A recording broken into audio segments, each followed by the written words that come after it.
Now, I'm Carol Geary. I'm the chair of the board. Sarah, who's not sitting right here, is the chair of the Community Engagement Committee. And Kimberly is also a member of the Community Engagement Committee. And then we have other board members here. You guys, we have our name tags. Do you guys want to, why don't we introduce ourselves? Go ahead, why don't you? I'm Rich Clark. I've recently appointed to the board from Clarendon, so this is my second meeting. I'm on the Community Engagement Committee as well. Oh, okay. That's right. And that's all. Okay, and My name is Sarah Wicker. I'm from Wallingford. I'm on the Community Engagement Committee. I'm the chair of the Community Engagement Committee, and I've been on the board for a little over a year. And I'm really excited that you guys are all here, and also that these representatives are all here. So thank you.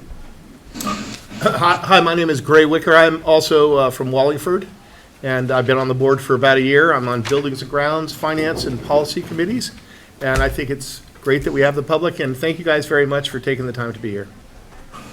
Dave Potter from Chip and Hook, newly appointed to the board.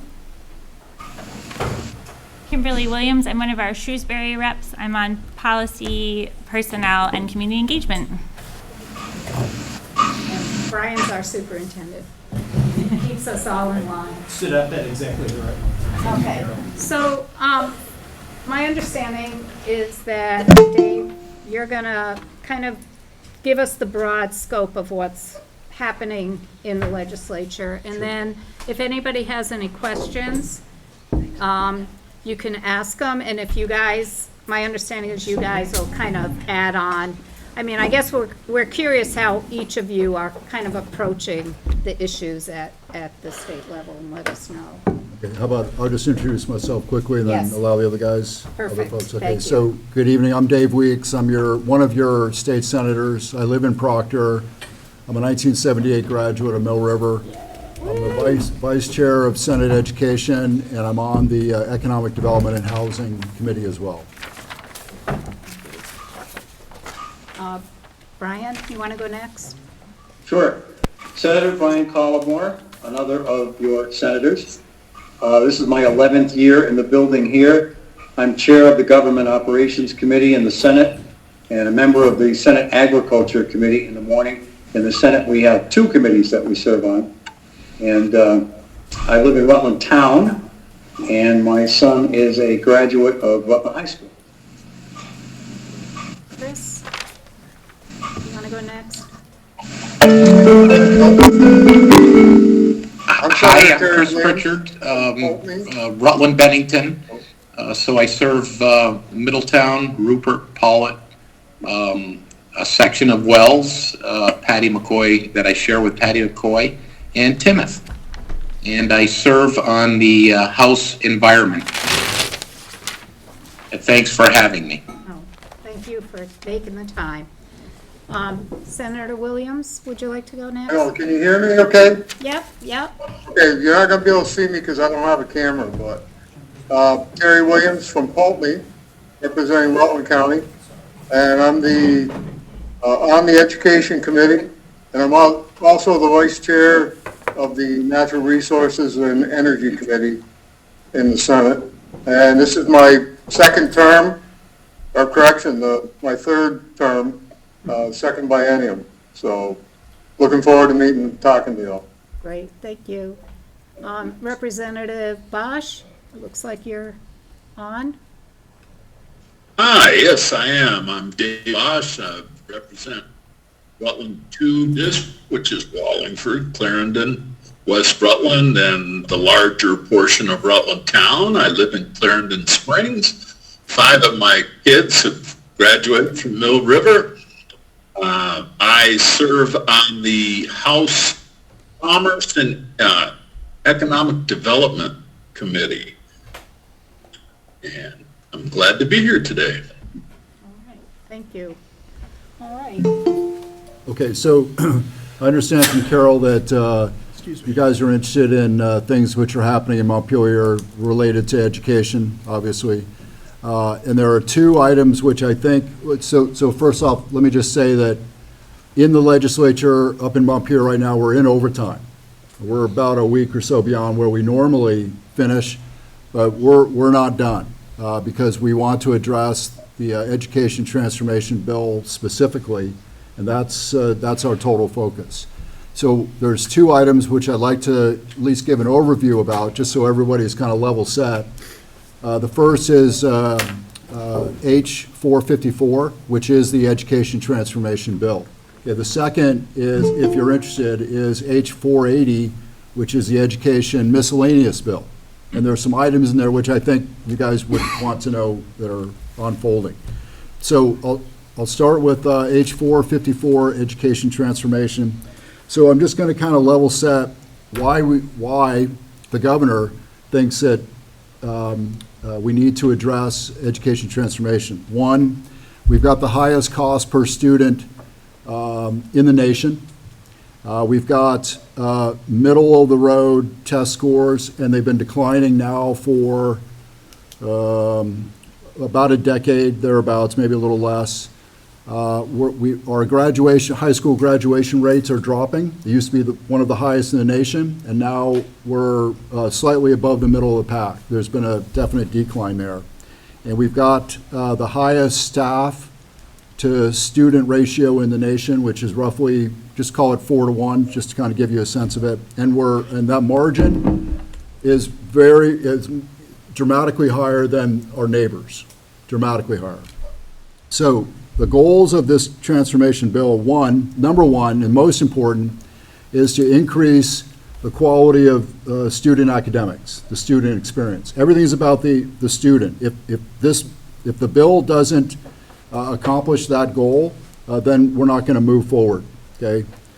Second is we're trying to stabilize property taxes. Over the past several years, education spending has increased roughly 34%, and that trajectory obviously is not sustainable, and we're trying to address the whys and how to flatten that for the short term and how to flatten that for the long term. We're trying to also flatten school governance structure. That's the superintendents, so the supervisory unions and the districts. And we're looking essentially at the entire structure between the Secretary of Education and the principals. So that whole range. We're trying to reinitiate school construction and renovation because it's been dormant for 14, 15 years. The state has not provided support to schools for renovation or construction. We also want to study the CTE structure. We really wanted to dive deep into the CTEs, but we just ran out of runway, and here we are still trying to figure out the bulk of the bill. What is CTE? Oh, I'm sorry. Career Technical Education, Thank you. Stafford. Okay. Yeah, thank you. We deal in acronyms all day long, and I appreciate that. And the last major movement we're trying to make is we need to develop a special education strategic plan, meaning that's where we spend the big dollars. So some students are up to $140,000 per student. That's the high. Obviously, there's a range between the IEP, individual education plan, and the highest need students. So we're just looking at if the current structure is appropriate for our special ed students. And these are not students which essentially are in schools like Mill River. They're going to therapeutic schools and such. So they're in the system, but they're not in the real public, this type of public domain. Okay, so the status of 454, initiated by the governor. He came to the table with a plan.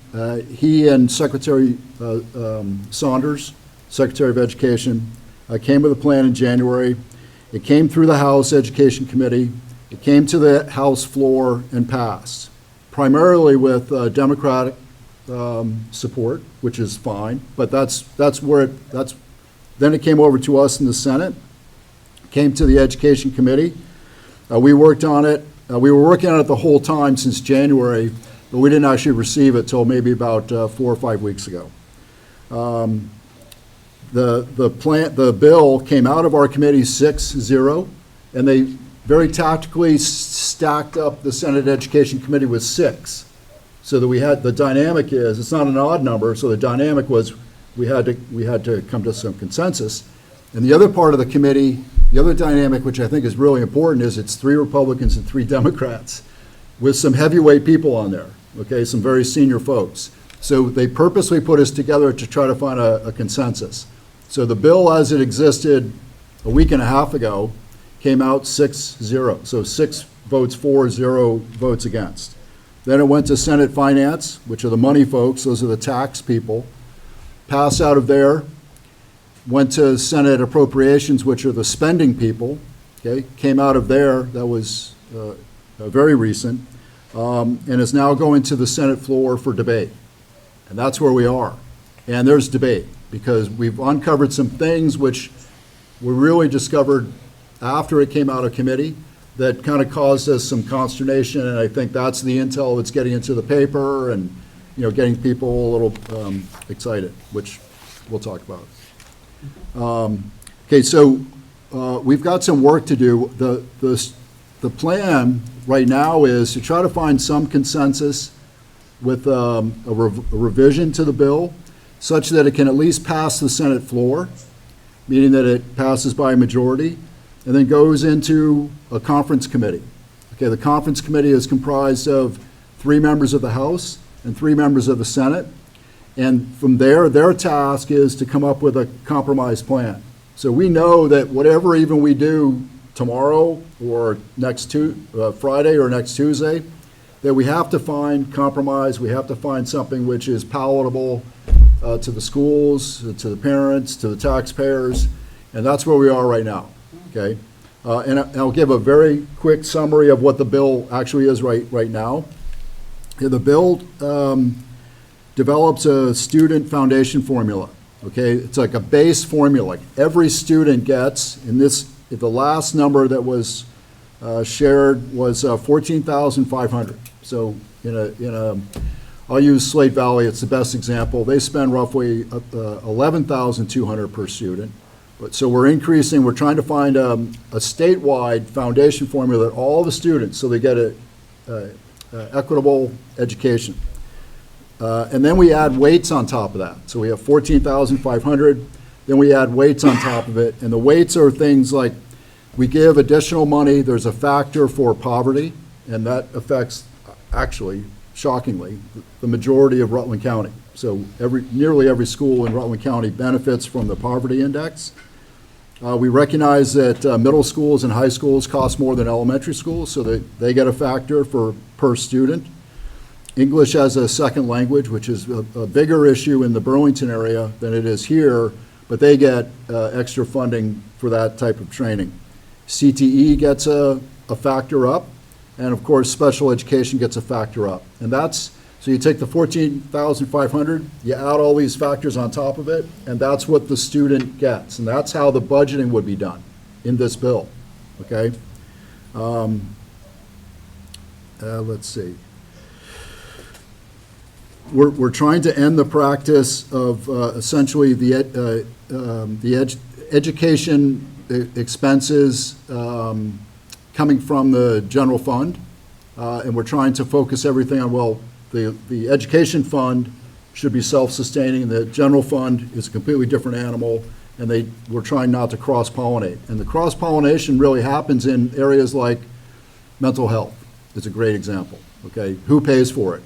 Human services or education, okay? And then we're exploring the concept of small schools, which are small by necessity, not small by choice, okay? So a school which is small by necessity, because they're in a sparsely populated area, they would get an additional factor. But we're trying to figure out how to make that fair. And then if there's a property tax either ramp down or ramp up in any district, we're looking at that transition happening over a 4-year period so that there's not like an instant shock.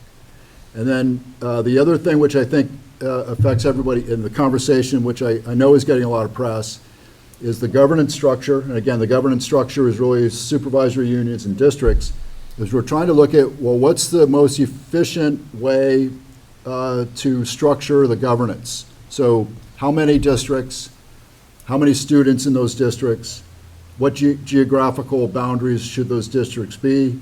But right now, we have 54 SUs, supervisory unions, and 119 districts. And the first proposal that came out, which was from the governor, had 5 total. Okay, so we're talking about some big changes. Now, will it be 5? No. Will it be 7? No. Will it be 15? I don't know, but that's what we're trying to figure out. But we're not going to make that decision right now. We want a group, a committee, a task force, whatever you want to call it, to actually conduct that research. So there's a debate between whether should it be the Vs. The Vs are the NEA, the Superintendent's Association, the Principals Association, or should it be politicians? Okay, and there's a pro and con to both perspectives. If it's politicians, we own it, and we're answerable to all you guys, okay? If it's the Vs, they have vested interests in maintaining this or taking apart that or what have you. But in the end, we own it in a different way. So not sure where that's going to land, but that's one of the hot topics right now. And I just very quickly, and I'll wrap up, H454, what it does not do is it does not mandate class sizes, and it does not mandate school sizes, okay? We want the districts, the newly formed districts, to recognize whatever economies of scale they may decide to employ so that they make those decisions on what's good for the community. Now, the district wouldn't just be, Mill River and such. It would be a wider scale. So you'd be pulling back, looking at, let's just say hypothetically, all of Rutland County and all of Bennington County together as a district, hypothetically. We want that district to make the decisions about the schools which are in their district. We're not going to mandate that, okay? Because we know that that's like political suicide, for starters, okay? And we're not, H454 is not closing schools. We're not mandating any school closures. We're simply moving that decision to the newly formed districts, okay? Now, we all know that there are potentially some schools that may not be efficient, okay? We'll make that decision, but it's not a decision today. It's a decision down the road, but we want to have that conversation. So that's it in a nutshell. Okay. Anybody, can we stop there and just see if Yes, anybody? ma'am. Okay, first of all, does anybody from Montpelier have anything they want to add or? I think Dave pretty well outlined what the issue is. I would like people to realize that we're in a situation where at one point we had upwards of 110, 115,000 students in our educational system in Vermont. We are now at about 83,000 kids. So we've seen a dramatic decline in school population. And according to research that I've seen from the Agency of Education, we will be down to about 77,000 or even less by 2030. So we have a dwindling school population. At the same time, we have increased costs of educating those same students every year. And to be fair, we have school results in terms of test scores that are not on the low end, they're not on the high end, they're right in about the middle of the country. So it's important, I think, to realize this is the problem that we face, and we have to figure out a way to either have a whole bunch of new people move into Vermont with kids and start to populate the schools again, which is not bad an idea. I'd certainly be all in favor of that. Or we have to control the costs until we can turn that population around. The other quick point I had made, and I appreciate Dave's outline, nothing in this bill, nothing affects anything next year. This is all 2027 and 2028. So fiscal year 26 will remain the same as it is right now in terms of school budgets and the way that the system operates. We did manage, again, with money that could have been used for other purposes. The governor has $77 million that he earmarked to help buy down the property tax rate. There was a $40 million surplus out of the education fund. So if you add those two together, we're going to put about $110, $111 million into this situation so that instead of, facing what was last year an average of about 13 or 14% increase in property taxes, the idea is, and I stress again, this is the average. It's not meant to indicate all the people that go to Mill River will see the same thing, but it will be about a 1.1% increase in the property tax statewide on an average basis. So we have gained at least a little bit of time to sit down and try to figure out the best way forward. As Dave mentioned, the original proposal from the governor was for 5 districts, and I can tell you right now, it's not going to be 5. I like the model that sets up the career technical education system. So we have 14 counties in the state, and I think we have 13 CTEs. So if you took each county and put it together that way, that would seem to make some sense. I realize there'll be kids on buses a lot longer than they're enjoying right now, but those are some of the models that were being, considered at the moment. My prediction, if I can, is that we probably are not going to take up the education bill tomorrow. There's still a lot of negotiations going on behind the scenes. I think we'll be lucky to have it on the floor by Tuesday, and it will go to what's called the Committee of Conference, as Dave outlined. 3 senators, 3 House members. They'll hammer out an agreement, and maybe by next Friday, which is when we all hope we're going to adjourn, we will leave Montpelier, and we come back in June for a veto session. June 16th and 17th are the dates, and I think at that point we can take up the conference committee report and vote it out and be set to come back in the fall with some other issues. So I didn't mean to go on that long, but anytime you change anything, there'll be winners and losers. I think people need to understand that, and we're trying our best not to raise people's property taxes, but also to get into a place where we have equitable schooling for all of our kids. And it's a difficult process, but that's what we're up here to do. Okay, thank you. Anybody else from the Montpelier want to? Technical difficulties with my iPad, but this summer we're going to have, it's going to be a study committee. It's actually going to be establishing the boundaries of the districts. And I've always said, I said right from the get-go, the governor's piece and the boundaries should have been the first thing that we tackled. But unfortunately, I decided to wait until this summer and put that together. It's real important. I don't have the expertise as far as where those boundary lines should be. The schoolhouses haven't moved. The students are the same, and they're going to have a task force put that together and report back to us in January. All right, does anybody, I'm sorry, go ahead. Does somebody want to add something? Okay, I was just going to see if anybody from the public, we have some people who are remote. If you want to ask a question or comment, you can put your hand up. There's a little button for that. We'll try and keep looking at that. Anybody here Kenny, go ahead. Go figure. Introduce yourself and your town, please. Should I stand up maybe? The speaker might be helpful. Actually, right there is perfect. Yeah. Hi, everybody. I'm Ken Fredette from down the road a piece in Wallingford, but I'm originally from up north in Rutland Town. And I served on school boards in this district for 20 years. And I retired in 2018, 2 years after this board. That was my last 2 years on the board, was the first 2 years of this board's existence.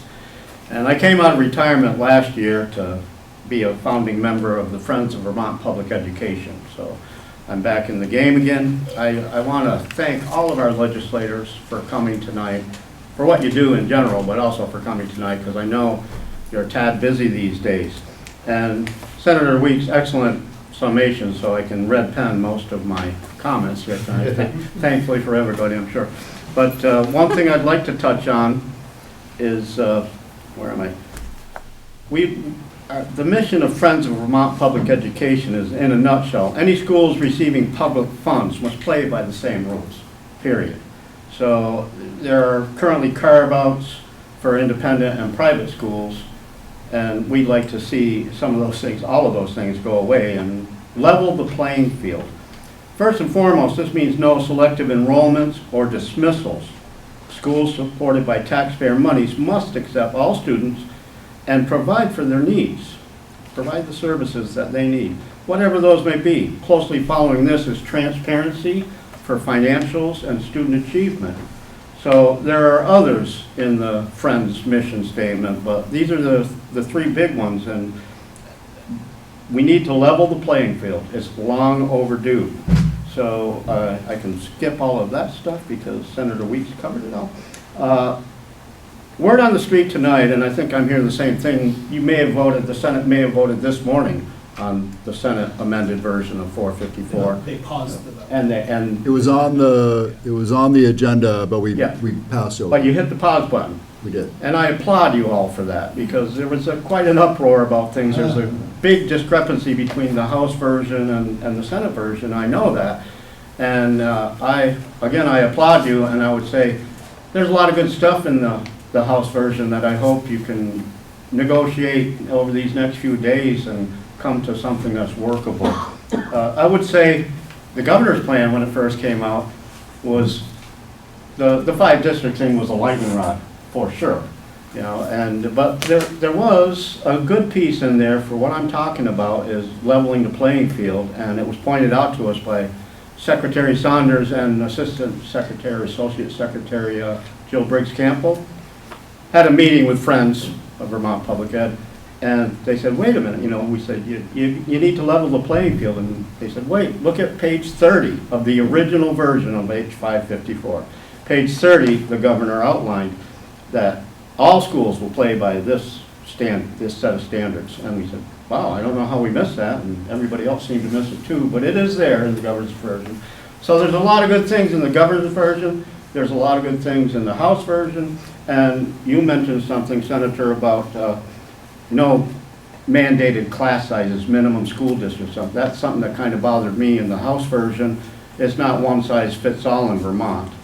So with that, I'll just say, I've been around the block a few times when it comes to education in Vermont. If I can offer any assistance, I'd be glad to. I'm totally available, and good luck with it. Thank you for what you're doing again. Do you want me to Yeah, if pick you up want. on, okay, so first off, thank you, Ken. I fully respect your service to the education system, always have. But I did want to, I wanted to reply to a couple things you said. First off, public funding going to private schools, we should all operate by the same rules. I think you highlighted it, but I think it needs to be reiterated that the governor agrees with you completely. And so does the Secretary of Education. So currently, non-operating districts, which means a district that doesn't have an elementary school or doesn't have a middle school or a high school or one of those in the mix, that's a non-operating district. So they take advantage of schools which are in that district, and they tuition their kids to it. Okay, and you guys are familiar with Burton, St. Johnsbury Academy. Those are the two big examples, best examples. But they are required to operate by the same rules, whether it's diversity or admission or, you know, no interviews prior to, you know, et cetera, et cetera. They're all operating by the same rules. So I think hopefully that issue is, it's not dead. Right. But hopefully it's quiet. And I can tell you that there's no end to the scrutiny that bills like this and any kind of legislative action related to the private schools, you know, the approved independent schools. There's no end to that scrutiny. So, you know, although it only accounts for 4% of the Vermont student population, they probably get about 50% of our attention. That's the truth.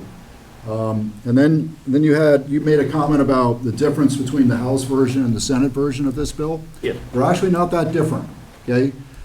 What happened when the bill came, fundamental, what happened when the bill came from the House to the Senate, we made some changes, and primarily what Senator Williams was talking about and Senator Collmore was talking about with the districts, who develops the recommendation for the districts, because that's very different between the House and the Senate.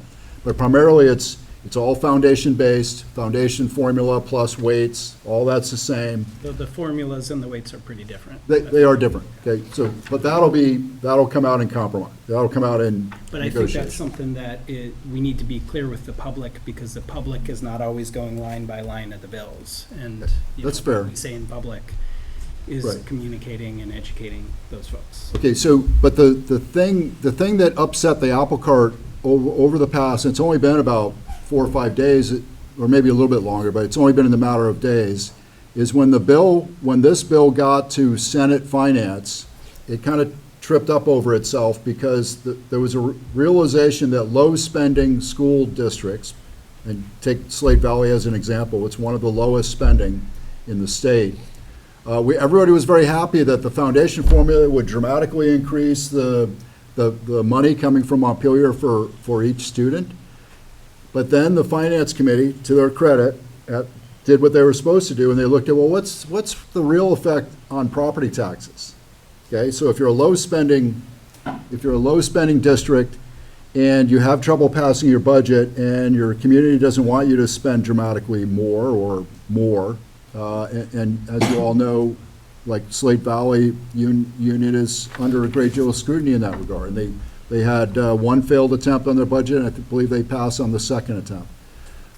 So what we saw was that the anticipated property tax growth to get the low-spending districts up to the foundation level was something which wasn't really palatable, okay? Caused a whole shock, went through the building, okay? And I'll leave it at that.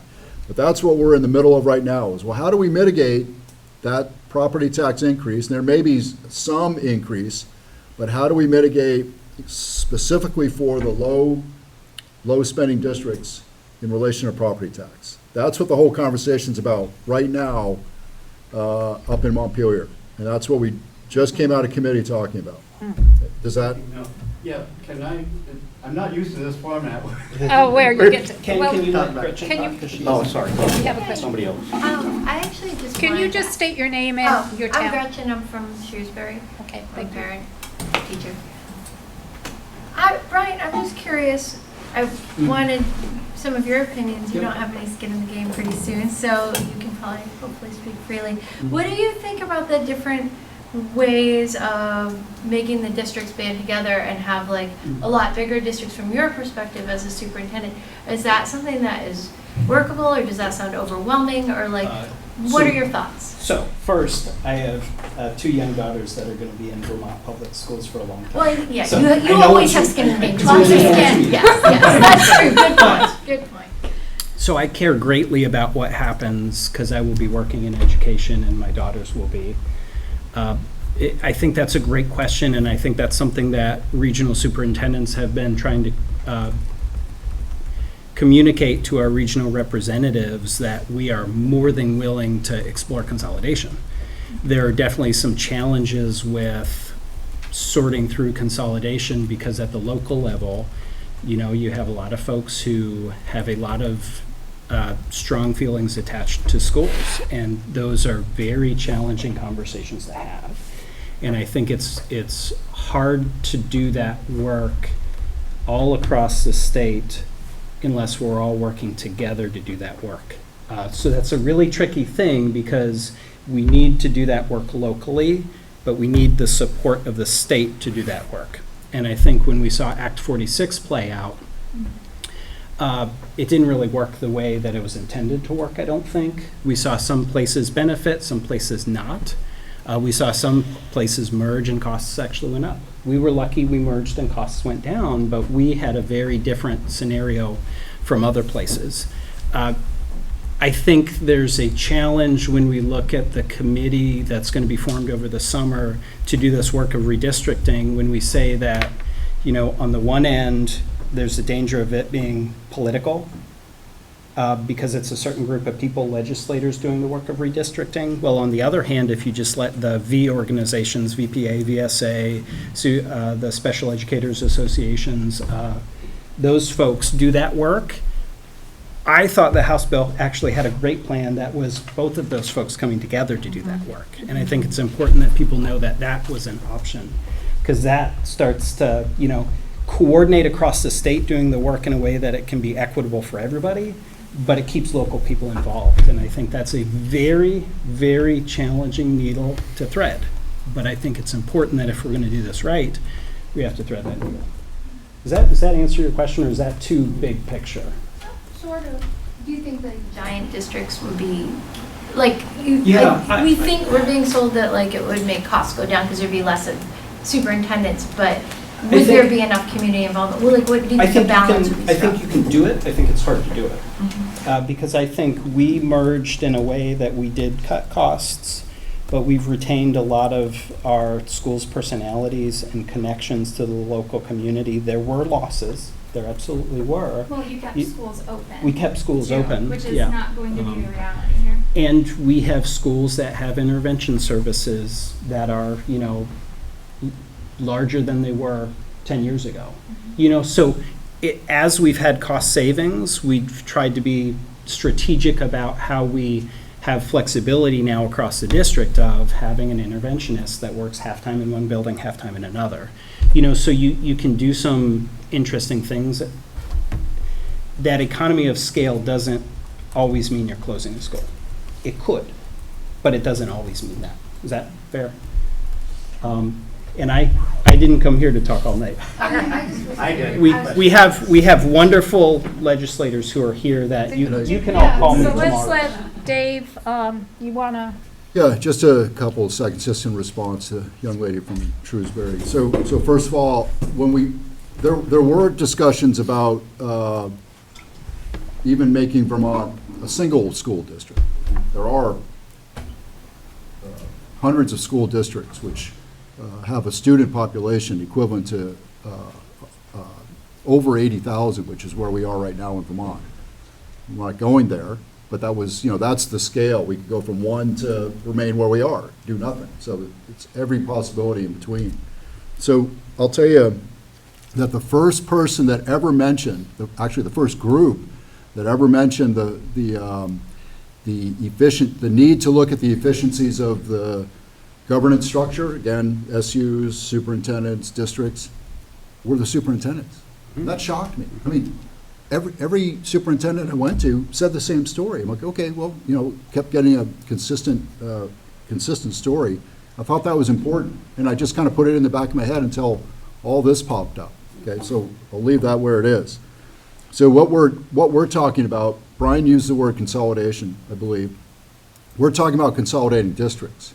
We're not now talking about consolidating schools, although that could be a byproduct in the future of what the larger district, as they look at all the schools and all the students in their region, their district, that could be a reality, but we're not talking about that now. We're talking about consolidating districts. We think that's kind of a low-hanging fruit area to at least try to solve. And I do want to reflect on the fact, as Brian said, that Mill River was a product of consolidation. And I was in I think it was the third graduating class. And I saw the anxieties in Wallingford, et cetera, about closing schools. And some of the folks in here may even have been Wallingford high school graduates. But so it's possible. So I came into this community as a young kid, I was like 15 when I moved here, and the quality was good. Teachers were good, facility was new, there was a lot of energy here. So it's not all a negative. If 50 years ago, the Mill River, this community came together and decided, well, this is better for our students, good. But we're not pushing that. We're just trying to create an environment to have those larger conversations, if that's at all helpful. Can I respond quickly to something that? Just the person, It's okay. If it's relevant, yeah. Okay. Well, I just wanted to, Brian sort of touched on it a little bit, but many of my colleagues and I all lived through Act 46 in the consolidation. And just to speak very plainly, it was a dumpster fire. It was really difficult to navigate. And so when you talk to me about how the Senate, or talk to all of us about how the Senate has plans to make decisions and then leave the redistricting to others and to put that onto the people who are having to do that good work. I wanted to say exactly what Brian said, that the House bill had a pretty comprehensive way of doing that. And I think oftentimes in Vermont's education system, we rush to make decisions and put forth legislation and then react for a very long time to the legislation. And in turn, it stresses the superintendents, which stresses the principals, which stresses the teachers. I will argue it stresses the teachers to a very large degree. And we're all thinking and loving and worrying about and thinking about our learners. And ultimately, all of those stressors are negatively impacting our kids. And so when I hear Ken say, I'm so grateful to you that you pressed the pause button, I'm asking if there is a way to just pump the brakes for a minute and continue the good work that you're doing. I don't want you to hear me say that I'm unappreciative, because I think we're all in agreement that our numbers are skyrocketing and that we can't afford to keep continuing the way that we're continuing. However, I think that making these decisions and then saying we'll figure the rest out later, Vermont's very good at doing that. We've lived through it, and I'm not sure how much more we can take of that. So even just decisions that are so well-intentioned, like we just had Act 139 was passed, and we're wanting to make sure that which I'm a literacy interventionist and teacher. So like I'm a huge proponent for Act 139. And there was a whole lot of stuff that wasn't figured out through the act, so we're then chasing our tails saying, how are we going to assess these kids to make sure that we're following what we're supposed to be following? And in reality, we were then having to send letters home to families who are consistently hearing that their children are performing below level.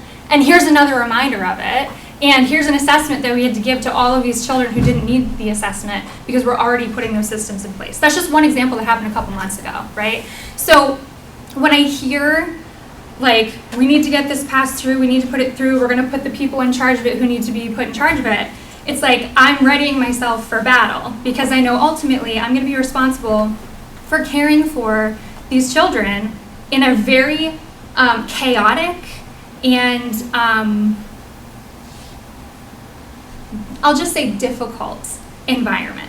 And I don't think any of our children deserve that. I don't think our teachers deserve that. And I think my soapbox speech is just asking that I know Governor Scott wants to push this through. It's been part of his agenda for a long time. I get that. And I think that there are a lot more considerations that need to be made. I know that you're going to have this committee this summer. I hear all of it, but I also think there are a lot of conversations that are not being had. I don't think that we're going to be keeping schools open. What's going to be happening to teachers? What's going to be happening to kids when you quickly say, oh yeah, that means more time on the bus? It's like, that's a reality for our children. It's not just an offhanded comment. And I'm not trying to come after you. I'm just saying there are a lot of considerations that need to be made, and I don't think they're being made. Thank you, Julia. Do you want just a couple words? Yeah. Okay, so let me agree with you first that a legislative session is way too short for big problems like this, okay? If you ask me, Vermont needs a smaller legislature, but with a longer term, a longer meeting time to delve into these issues and solve them, not just lickety-split, 4 months and you're done.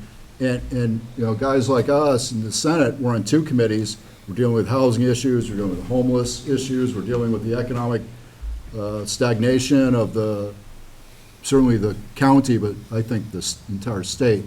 So anyway, that's what it is.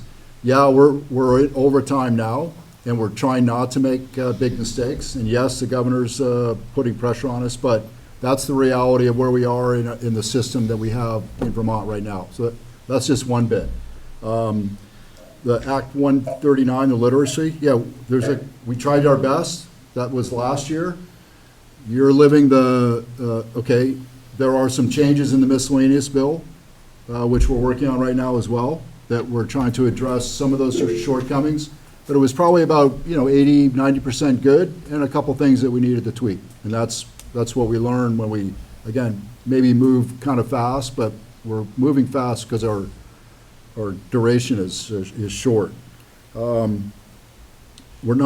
trying not to repeat the lessons from, we're trying not to repeat the negative aspects of Act 46. Yeah, I'd like to hear that. Okay, That's what I want to hear. Okay, 'cause- we learned, yeah. we learned a lot of lessons. There's a lot of experience in the legislature and around the State House and here with, with community contact, with administration, with the AOE, we get that. So what I did want to address, though, is redistricting is not going to be made by these, whatever committee it is, whether it's the Vs or the politicians or the combination or They're what going to have you. present the proposal. Right. They're going to develop a couple proposals. They're going to come back in January with, to the House and the Senate, and then that's going to be a crazy session where we're trying to make those decisions on what the districts will actually be. So the other thing I just want to comment on is we're not trying to, this isn't, all these changes which were being proposed aren't intended to go into effect like immediately. This is a 5-year rollout. So we know we're going to make a bunch of mistakes like this week, next week, week after, or in the veto session, as Senator Collmore alluded to. This is a longer process. But unfortunately, all the legislators, we just stopped getting paid in a couple weeks, but we keep going. I mean, this conversation is going to keep going. We go to school board meetings like every week at least somewhere, or community gatherings of one type or another. So we're not going to stop. We're just not going to get paid for it anymore. Okay. So anyway, I just wanted to address those items you raised. Thank you, Carol. Amy Thomas, I'm also from Shrewsbury. Thank you for being here. So one thing that you had said was, or two things that you had said was, you're not planning on closing schools. That would be up to the new districts to decide. And also that you wanted to do some upkeep on the facilities, which would be amazing. That said, when we moved from, excuse me, individual school, like our own Shrewsbury School District to our consolidated Mill River Unified Union School District, suddenly things like our little school up in Shrewsbury, the town would vote to get a new roof or whatever we need to do. We'd pass it or we wouldn't, it would get done. That became much harder to do when we consolidated. Shrewsbury would need something and it'd be like, sorry, we have to split the money up between all the schools. It has to be equitable. How on earth? So for two questions. One, who funds the facility upkeep? Is that part of the per student cost? Do the districts have to vote on that and then we pay for that through property taxes? That's confusing to me. And then if it's hard for 4 towns that are small to manage to upkeep our buildings, how on earth would you do it on something with many towns? And we have it kind of lucky, kind of easy compared to other districts. We do, and it's challenging. Did you have a second question in there? Those were the two questions. Well, okay, let me see if I. Who funds that and how do you, Okay, yeah, that's fair. Okay, so first off, Shrewsbury is like my favorite town, so all you guys from Shrewsbury. Okay, so first, the comment on elementary schools versus middle schools versus high schools. We fully recognize, and no one's trying to change, that the elementary schools are very much a community-based, a town-based, they should be, focal point. Okay, no one's going there. No one's trying to put elementary school kids on a school bus for an hour or half hour or whatever the shock media is trying to portray. So we're trying to leave elementary schools alone. Middle schools, looking at them, okay, for efficiencies. High schools, yeah, we're looking at those, because here in the county we have 7 high schools, okay? And so we're just looking at that. How do we, what's the right size? but again, those decisions are not trying to be made now. We're trying to put those into the hands of the larger district, which can back away and take a look at the whole county or two counties together or whatever the districts end up being. And then your question about facilities upkeep. Currently, that comes out of the budgets, which you guys currently vote on, but And our per pupil spending is about 13 something, so the foundation formula is similar to what we have. So upkeep would continue to be as challenging as it is. So, but that typically addresses maintenance only. And what we're trying to reinvigorate is the large renovations or expansions, or even, if necessary, a new school or a big addition to an existing school. And that's the school construction bit that we're talking about. And that's how the state supports the bonding in a community to make those big investments. But again, we're not talking about, Brian's group of schools here, whether, they need a new water heater or boiler or what have you. They're going to continue to handle that. But, I'm sorry, but who's they? If The larger district. So the larger district, if it's Rutland County and Bennington County, for example, is one district, and all the elementary schools actually manage to stay open, even if you consolidate middle schools and high schools, how is that money designated? That's not going to work. It'll be,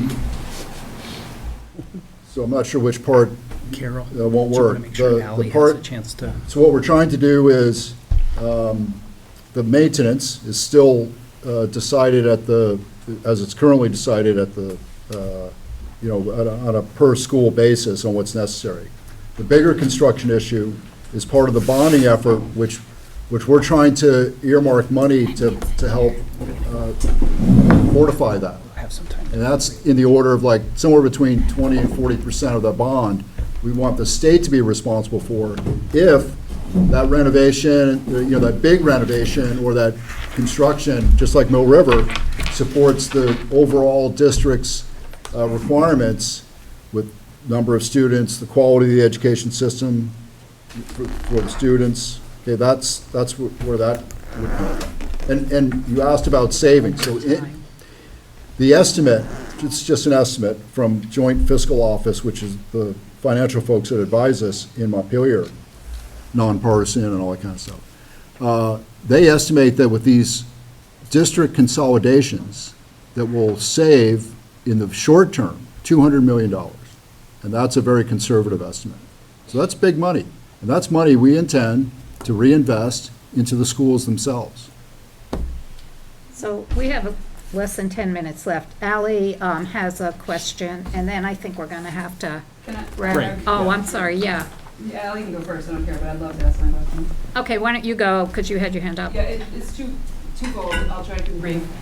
One, I've read a lot, and I hear you saying that part of this is prioritizing students and hopefully also educators, and I have yet to hear or read about a concrete way that we're prioritizing students or educators. I just hear about prioritizing taxpayers, which are all of us, and there's just you can't put a dollar value on a healthy community where students and educators are thriving. The taxpayers will reap that benefit. So I'd love to hear what the actual benefits are to students and educators with this bill. I'm also curious, it feels like we're scapegoating educators and students for these rising costs. I think I understand that there's the fastest rising costs are in healthcare.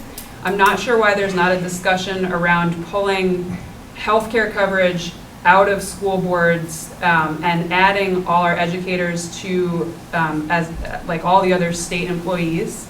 That would be a bigger pool to have hopefully better healthcare costs. And then school boards could be voting on actual costs in their districts instead of these inflated fixed costs that they have no control over rising healthcare costs. So it feels like we went and tackled education in a misguided way when really we should be pulling out these fixed costs or addressing a totally different bill. We whiffed many years ago on universal health care in Vermont, but if that were solved, then we wouldn't really be here with these escalating costs. so fast. Okay, I'm happy. You had a You lot got of a nuggets in minute. it. Okay, very quickly. So it is about student academics. That's why I think that they built Mill River in the first place, okay? It was about access to programs. That would be AP classes, theater, sports, et cetera. If you have a school that's graduating 15 kids, which there are a few in our neck of the woods, very different academic outcomes, program offerings, if you have larger scale versus smaller scale. Okay, that's one of the fundamental premises for that. Okay, so it really is about students. And again, if this isn't going to positively affect student academic programs, program offerings, I don't think we're going to go there. Healthcare. Okay, there's a real problem with healthcare in Vermont. Vermont's like 3 times our per capita costs than our neighbors. Okay, New So it Hampshire. sounds like you guys should be addressing that. Hang on. You know, it's the thing. All these things are going simultaneous. So there's a whole other committee, health and welfare. They're dealing with that. Now, do they have a solution? I really don't think they do. Your suggestion about teachers becoming part of the larger pool of state employees for healthcare, yeah, we hear that all the time. But we haven't pulled that lever yet, okay? But it's been talked about, and everyone up here on the screen has been part of that conversation. So that conversation's happening. Is it solved? No, okay? But I'll tell you, the fundamental problem with Vermont's healthcare, and you may not like this, but 40% of Vermonters pay for their own healthcare, and they pay for the other 60% of Vermonters, okay? So that's why when you're talking about escalating healthcare costs, it really boils down to, well, how much more do the people who pay via property tax and taxes, how much more will they pay to support that other part of the population which isn't paying? And that's where the imbalance happened. I can tell you that's why we're 3 times the cost of our neighbors. All right. Ally, do you want to go ahead? And we have 3 minutes left, so. Yeah, I'll try to speak quickly. First I wanted to say that I grew up in Vermont and went to an elementary school that has been closed due to redistricting.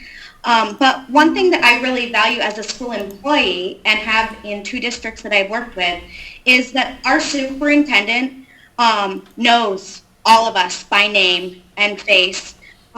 Hear, hear. They address the teaching population of their district at the start of every school year. They make the rounds and visit every elementary and high school on opening day. I know that Brian's face popped in my classroom every year that I have been employed, that he has been our superintendent, and the previous superintendent, the same thing. And so I just really worry that when you are talking about consolidating, that we are going to lose that community aspect, something that we are also looking forward to having with Cheryl Gonzalez as our next superintendent, knowing that she's going to be able to come around and know everybody and be an active part in our community. And when you're talking about decreasing the leadership of our districts, that has me worried. And that's just, that's what I wanted to express today. Thank you, Ally. Do you have a short response? A short response, So I I'll guess, tell you, to educators, because it sounds I like. fully respect what Brian's doing. I know the superintendents. They're all professional. They're key elements of the community. I get that. But again, the thought about what's efficient and what's inefficient came from the superintendent. They're like, look, we have redundant staffs. They're very expensive, okay? Now, they're not getting compensated what they should be getting compensated because there are so many of them. But that's one of the things we're addressing. Will the dynamic change between whether the superintendent will get to every school for every opening and know every student's name or even every teacher's name? Yeah, probably not. But it depends on what you want to pay for. If you want to pay for the function of a superintendent over what they're supposed to be doing, looking over the variety of schools and making strategic decisions and such, okay, you have a choice. And so this is all about listening to you too. If you want to keep that, we'll just keep the status quo. but you're going to keep paying, big property taxes. And right now, we're trying to contain some of those costs while letting some of the other costs just, letting them go for the healthcare question. We're not going to solve all this time around. So I'll say that I fully respect what Brian and his colleagues are doing, but we have to look for some efficiencies, or our education system is going to continue to have this escalating cost per student, which, again, right now, we're already the highest in the nation. So something's got to happen. Okay, obviously an hour was not enough, but. 3 hours next time, Carol? Is that Yeah, what you but said? we would Yeah. love to invite you all back, so we'll. And huge appreciation for all of you making the time. We do know that you're busy. Absolutely. And we appreciate the work that you're trying to do. Can I just ask a quick question? If people in the audience or here were unable to ask questions, I mean, if they write to you or to the gentleman Yeah. up here, will we get responses? Yeah, absolutely. Let me just remind you of one thing, though. We're all one-man bands, Okay. okay? We don't have a staff. It's Brian, it's Terry, it's Dave, it's Chris. We get, like right now on 454 alone, we get like 200-300 emails in a day. It's crazy. So this is a better forum because at least, you have the opportunity to vent, you get some answers probably. But this is probably as good as it gets. Could I answer an individual email? Yeah. But it may take some time, and there's not 199 or 299 right after you. It's crazy. And we're trying to actually, get the legislation done at the same time. Well, hearing that, I'm very glad that you guys all responded to my email. Yes, We thank do put priority on. Yeah, no, absolutely. So I'm going to just suggest we close the meeting Yep. now. Okay, thank you, everybody. We're going to end this Everybody meeting. for sitting in, and we get to put names with faces, and thank you very much. We're going to go to our board meeting. All right, thank you. We're going to call the meeting to order at 7:06. Pledge of Allegiance.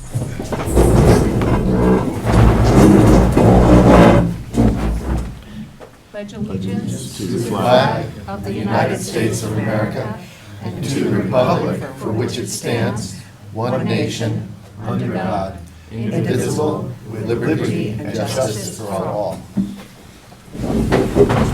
Okay, would somebody like to make a motion to approve the agenda? I'll make a motion to approve the agenda. Okay, is there a second? Okay, any changes? Okay. Public input and announcements? Oh, did we vote? No, we have to vote. Oh, Yeah, okay, sorry. all in favor? That's why I have to sit next to Brian. Who made that motion to I start? did. Sorry, Gray, who seconded? I did. Rich. Rich, thank you. Public input and announcements. Anybody up there want to comment? Okay, well, we had lots of good public input a minute ago, so. Okay, approval of the minutes from May 7th. Somebody, Rich, motion to approve. I'll second. And Ray seconded. Any changes? Nice job, Rebecca, thank you. Okay, student board member update. And we put that on just in case, so. Yeah, he's not here. Okay, we're up to 5-year facilities plan. Wow, that was quick, wasn't it? Yeah. So I'll speak to that a little bit, and then if any members of B&G want to chime in. So the reason that this is coming to the full board, we do this typically in May or June, because we have a policy that requires that we have a 5-year plan and that we review it annually. The Buildings and Grounds Committee actually has gotten into a really good pattern of looking at this more than annually, which I think is pretty important. The work that we've been doing the last several years, we've been doing a little bit of catch-up on small and medium-sized projects. For newer board members, we had a couple of years, maybe about 4 or 5, 6 years ago, where we did a couple of large projects. So we had some medium, small-sized projects that were on the back burner, and we deferred those projects, and we've been trying to chip away at those lately. So looking at this on more of an ongoing basis with the B&G committee has been hugely important. Tim went through and he bolded items on this 5-year plan that we've got approval and are in the works. And you'll see, or a couple that we actually wrapped up earlier in the year, you'll see that we've knocked a fair number of these off. We do still have a fair bit lined up for the next 4 school years after this. So really the reason to bring this tonight is not necessarily to do anything with it, but to make sure that we are at bare minimum sharing the 5-year plan with the full board annually. Anybody want to chime in, B&G, and add to that? Sure, Josh isn't here. The only thing I'll say is that we are trying to get a better handle on how much each of these projects are costing. The numbers you see on here are not the actual numbers. Some are more, many are less, which has been sort of refreshing. And oh, there's Josh. Hey, Josh. oh, there you are, Josh. You want to talk about the 5-year plan? I was just like punting. Josh, I just gave a quick reminder to folks that we annually, as a full board, look at the 5-year plan to make sure that we have one. But if you wanted to speak a little bit to what B&G has been doing with this plan this year. Yeah, just give me 1 second. Yeah, absolutely.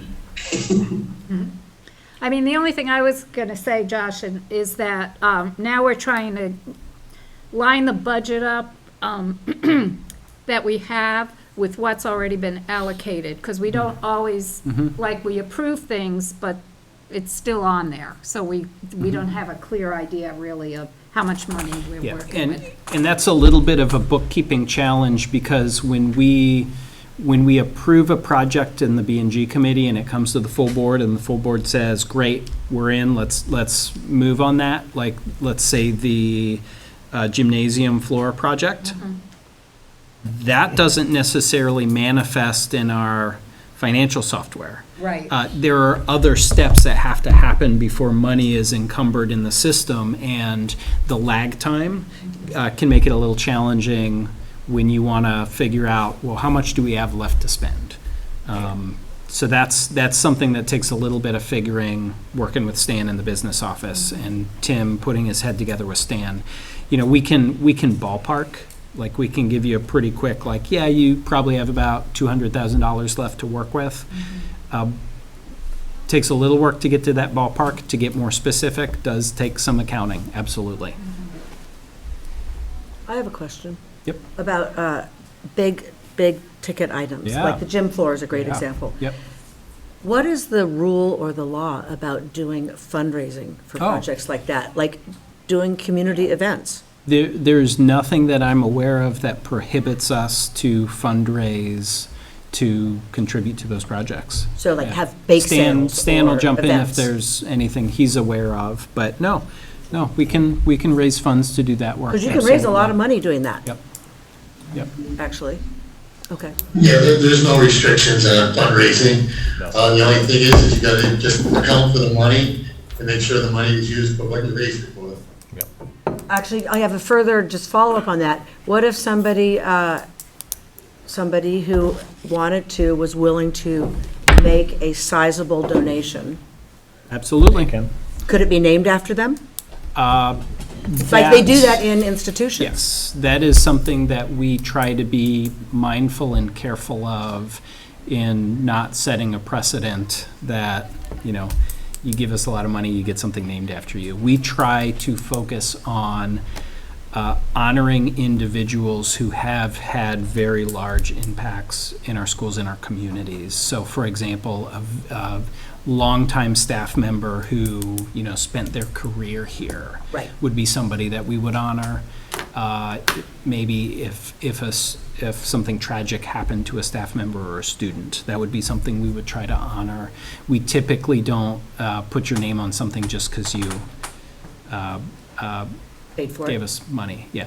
If we did something like that, that would be a project where we would say, anybody who donates is going to have their name. So like every brick that goes in the pathway will have the donor's name, or every chair in the auditorium will have the donor's name on it. It would have to be something that we would approach in a way that anybody could do that. Does that make sense? So those are kind of the tests that we try to use when we think about whether we do that or not. We do have a current example of this with the Mountain School, the Shrewsbury Mountain School playground. Yep. The PTO fundraised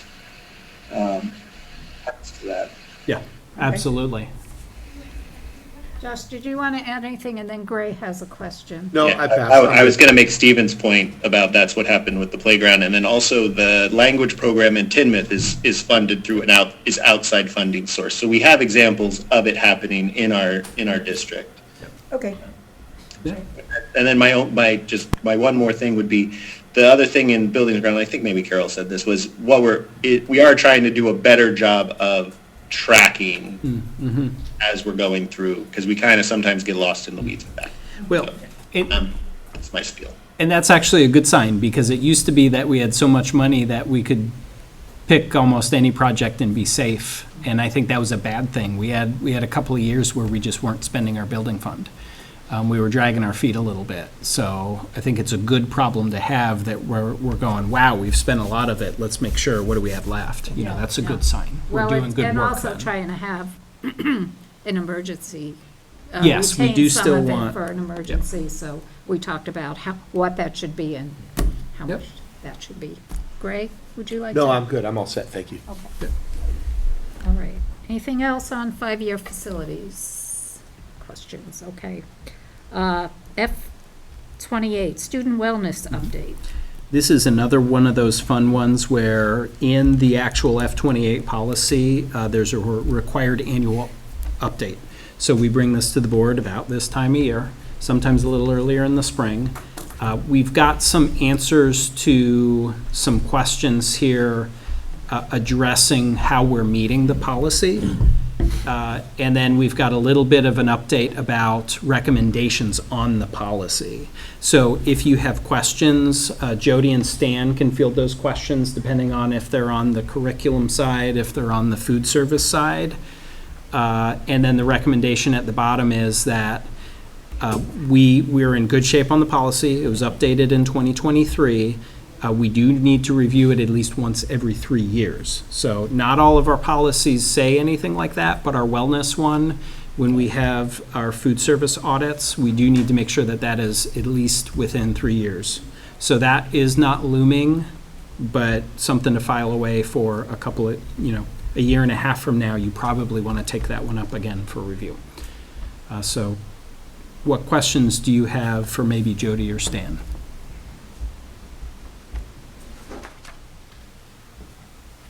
So this is a policy we have in our Yes, policy. we have F20, we have had F28, it's required that we have F28. Now, what you're saying is we're meeting all the standards of that. Mhm. Well, that's good.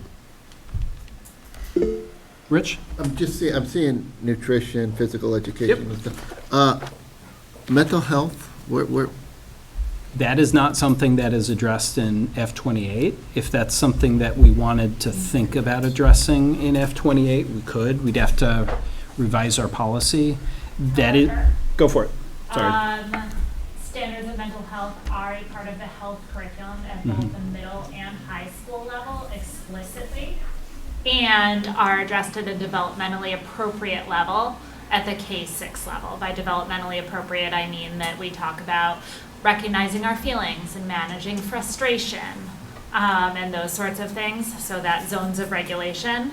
At the secondary level, specifically and explicitly, students are taught about anxiety and depression and the link to dangerous risk behaviors and mental health, and how to recognize danger signs in themselves and others and what to do if those things happen.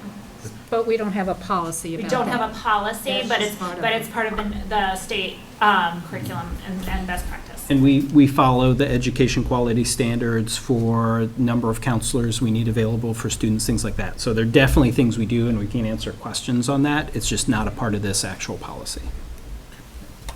Josh? good question. Did you have your hand up? Yeah, I was just wondering, like, how, after freshman or sophomore year, how many kids are actually participating in like a PE class? Like, do you have a ballpark for that? Do you have a ballpark? So I don't have hard data right away, but I can tell you that for the most part, students do tend to spread those out throughout their first 3 years. Statistically, kids are less likely to still be taking part in their senior years, because senior years for Mill River students, 70 to 80% of our kids take part in what's called a flexible pathway, meaning that they're attending Stafford or early college or dual enrollment or work study early release, and so have often finished their physical education requirements by that senior year. But most students take physical education beyond. It's also a very popular choice. So part of our graduation requirements are that kids need to take 8 elective courses throughout their time here, and those can be anything. So oftentimes you'll see students choose to take more physical education courses than required because they really enjoy those movement breaks throughout their days. But specifically, kids might take weight training or lifetime sports more than once. Yeah, some students, when you look at transcripts, you'll see that some students have taken those 4 times, you know, 4 semesters or more. Yeah. And also just a great healthy choice, and a thank you to the cafeteria supports. So people like Joe and Shannon Barone and our school counselors, they've been taking the middle schoolers out when they finish their lunches just to get a little bit of exercise on days that it's possible. And they just started taking out the high schoolers for recess too recently because, you know, just because they're in high school doesn't mean they don't need a little recess. That's great. Yep. Did you say 70-ish% are on flex? Yes. Some sort of flexible pathway, and that can be anything other than just a traditional 8-period day.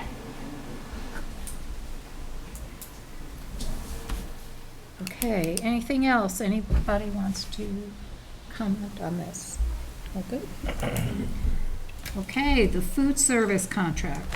Why do I assume Stan might? You're right. Stan, would you like to talk to us about the food service contract? Hello? Stan? Superman. He may be walking over because Oh, this he's is a coming bigger up. one, maybe. Oh, yeah, here he comes. I see him. Is he locked out? It's so weird sitting here. I don't usually sit looking in this angle, so. I thought. Here he is. Hey. Hey. As you know, we were involved with selecting our food service management company for next year. We started the process back in February. We had 11 members on our committee that, volunteered, or I twisted their arm to come on and go through the process with me.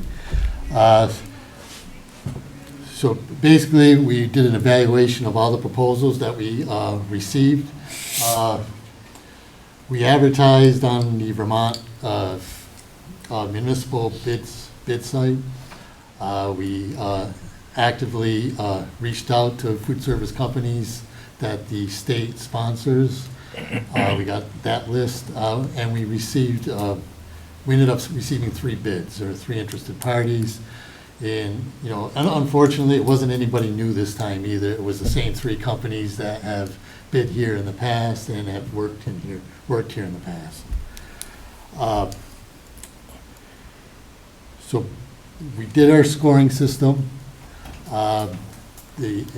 And after all the points were tallied, we had to go by the scoring system to select our vendor, and our vendor ended up being our current vendor, which is K-12 by Elior. Our process was submitted to the state with some paperwork. They came back last week and approved it, so we are good to go if everybody agrees to continue working with K-12 by Elior. So what I'm asking the board is for a motion to authorize us to sign the 1-year contract with K-12 by Elior. That is their business name. I believe the company name is maybe, I got it here somewhere. It's a long name. Yeah, it's K-12 by LER. The main company is Avians LLC. Stan, can I just clarify, that is just a one-year contract? It is a So one-year. this exact same process? It is a one-year contract with 4 renewals. If you do not want to continue that contract, I don't have the specific date, it's sometime in February, I'd have to check the RFP. We would they either let us know or we let them know whether or not we don't want to continue with them the following year. But we don't have to do the whole vetting process again? We would have to go out to bid again. Again? If you don't renew. But if we do nothing, it just stays like it is for 4 years? I bring you the renewal contract for next year, asking you to authorize us to renew for another year. And if we don't want to continue, do we have to give a reason, or can we just No. decide we don't want to? You can just decide you don't Okay, want to. just so I understand. So what do you get with this contract? They provide all the people? Hold on, one second. Can we make the motion Dave, to, I'm sorry, I was Dave, out of order Can there. I get a motion to approve? We're going to get a motion Then and then we'll second, discuss then we'll it. discuss. I'll make a motion. Lenny, Seconded. and Ned second. Okay, Dave, go. So, Thank you. being new around here,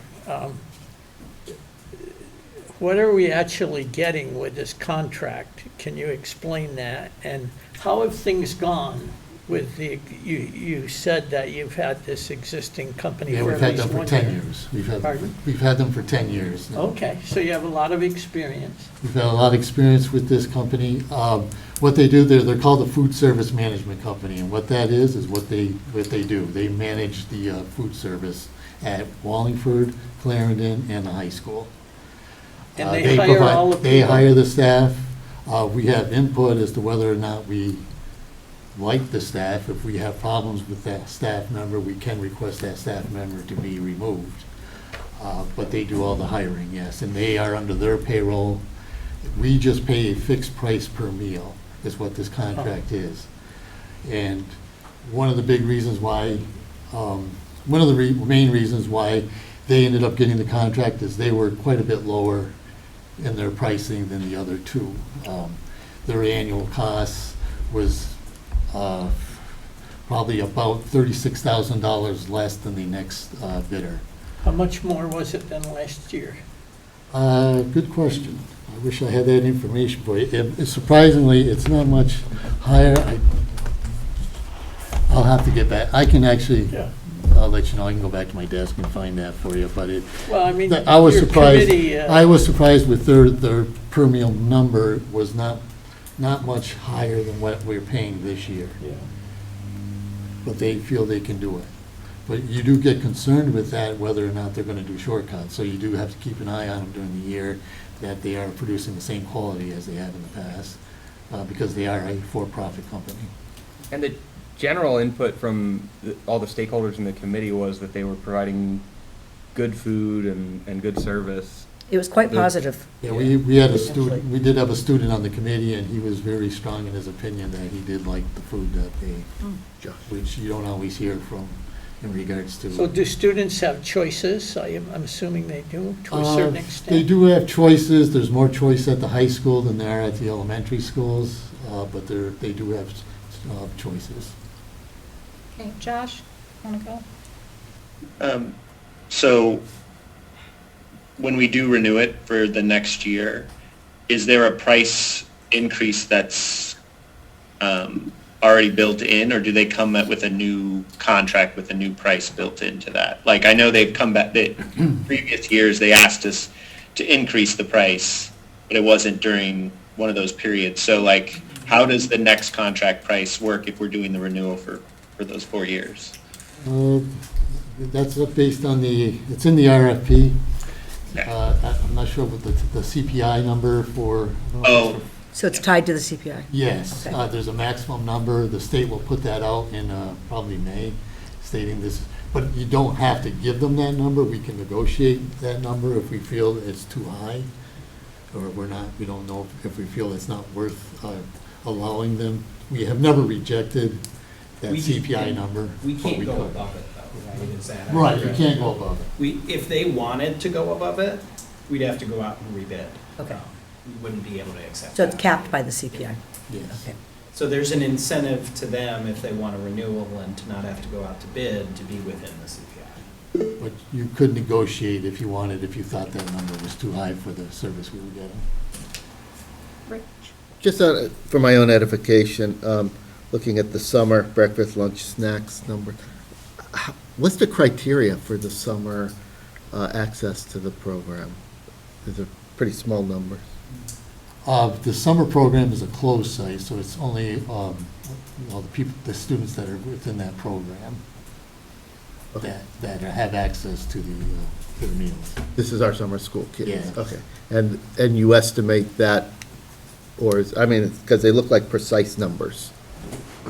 Yeah, they estimate those numbers, what numbers are you talking about, the prices? We have 1,000 for breakfast, 1,009 for. Those are numbers based on 2024. Oh, okay, so we're just using past participation, okay. Yeah, we give them the enrollment numbers or, participation numbers, poverty numbers, everything. And those are gonna They vary take then, that okay. data and they come up with their price or their cost.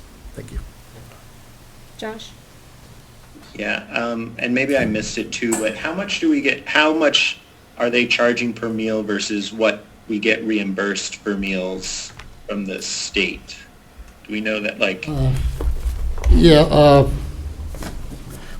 Obviously we get reimbursed for the federal students that are free and reduced.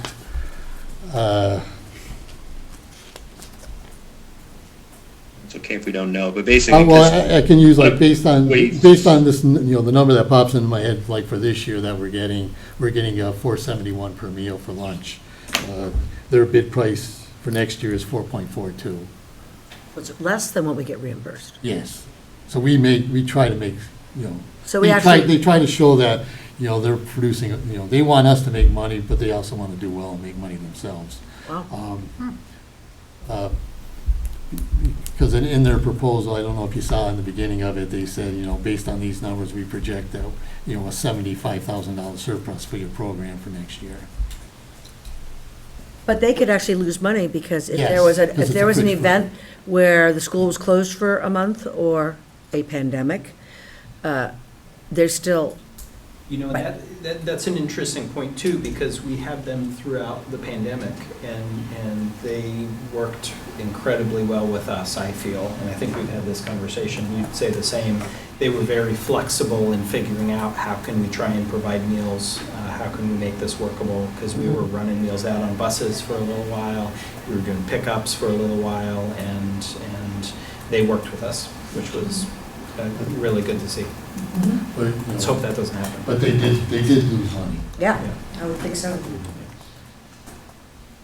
When the school district sees a surplus from the lunch fund, I don't remember, what happens to those dollars? It stays within the lunch program and has to be used for the lunch program. It was reinvested in? Yes, like for example, last year we bought new kitchen tables for the cafeterias. Okay. Good. Good. That was what I hoped the answer. And the state does monitor that, because of COVID, we ended up with some extra money and it was too much money in their estimation, so they wanted us to do a spend down plan on the funds we had accumulated over the last couple of years with COVID funds. Anybody else have any questions? Okay. I'm going to call it. All in favor? Okay, unanimous. Thank you. Thank you, Stan. Thanks, Stan. And thanks to the board members who went out and helped out with that. That was, did you get to taste food? No. Oh. I tried to take some and they got me in trouble. Okay, Title III Regional Consortium Agreement. Yes. Is that Jody? Okay. I can speak to that. Thank you. So Title III is the federal funding that supports English language learners. We would be eligible for Title III funding if we had a certain threshold of the number of English language learners in our district, which we do not. The state reached out and said that you have some English language learners, and if you'd like to form a consortium with other districts that have some English language learners, to get up to the threshold that would make you eligible for Title III, you are free to look for a potential consortium.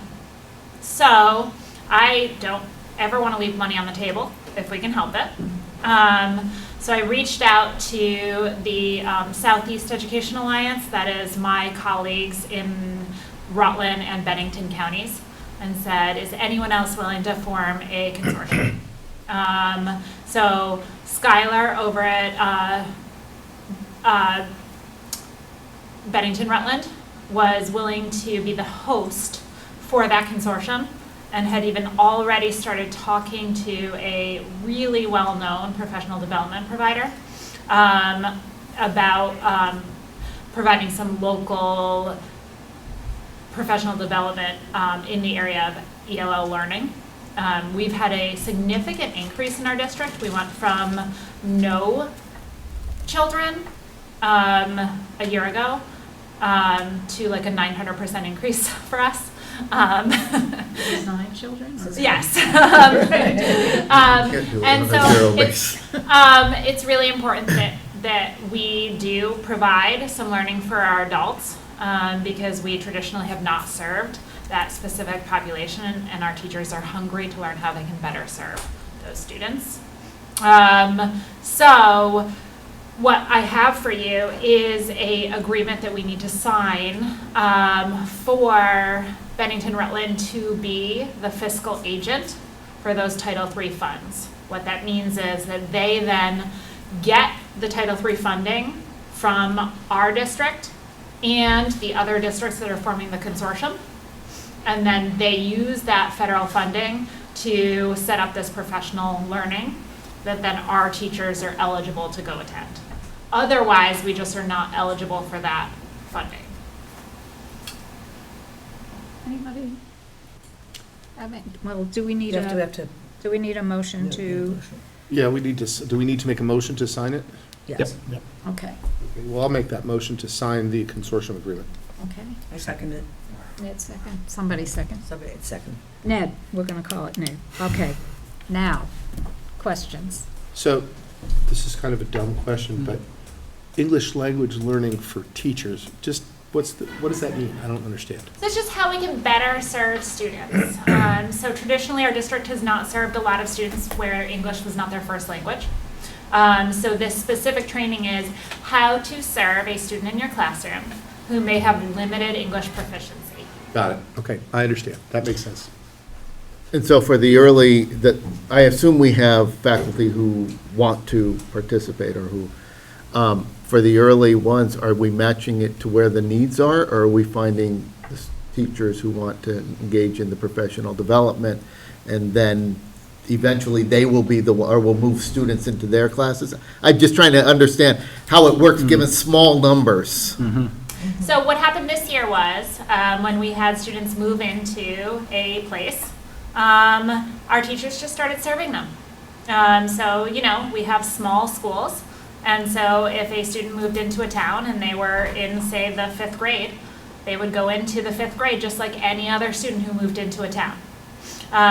When we had students move into our schools, we do a assessment. So Coral got training on how to do that assessment so we could find out an English proficiency level.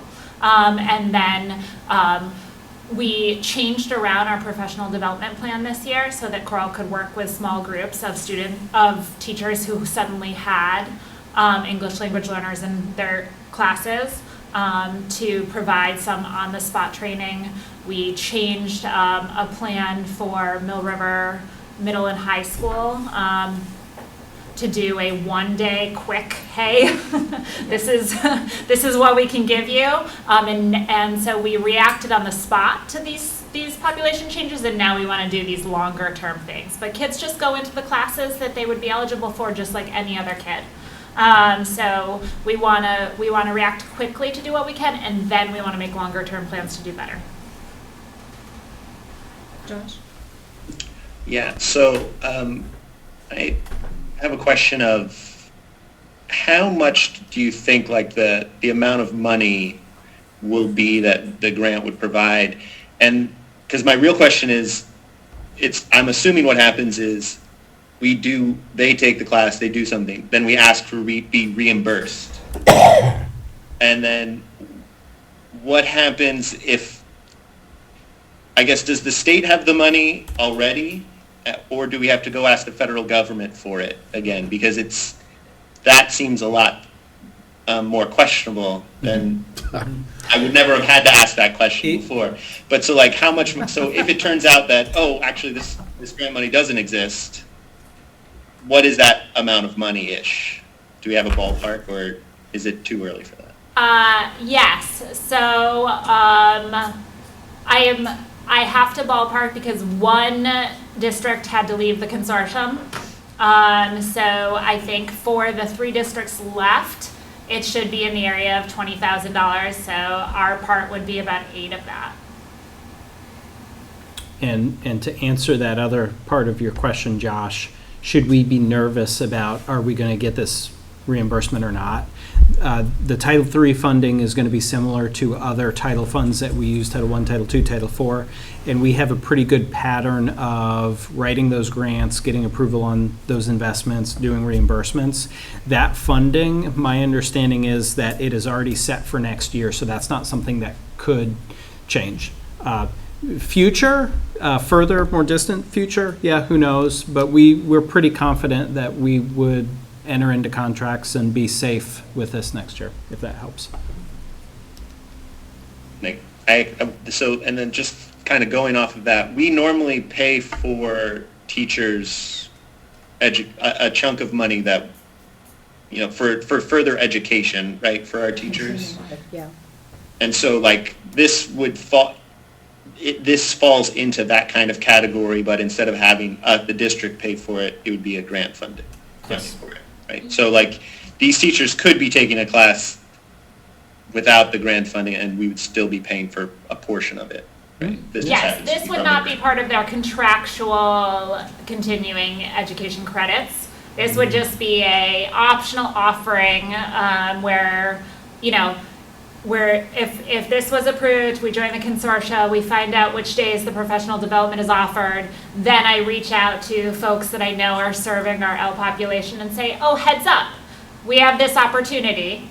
And just like any really high quality PD in the area, we balance the lack of subs with what principals think they can pull off, with who it's most likely to benefit for teachers, with which teachers want to go.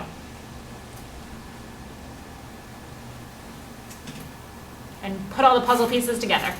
I have a question. So is there any direct service involved with any of this, or do these kids get any direct service? So we have been able to put together some direct services in some of our programs.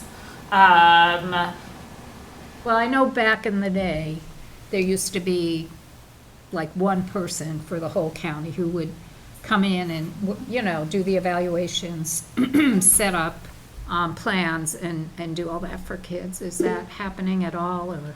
So there's really limited access to providers in this area, but there, and I want to speak somewhat vaguely, but happy to talk in more detail at any time. But some of our population is receiving individualized supports during the school day.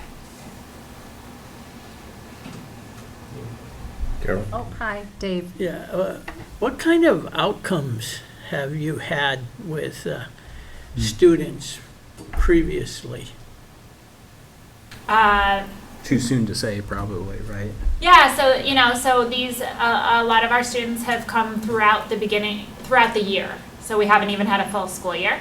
But what I can tell you is that all of the students I'm speaking about are happy and healthy and gaining new language skills every single day and continuing to gain academic skills.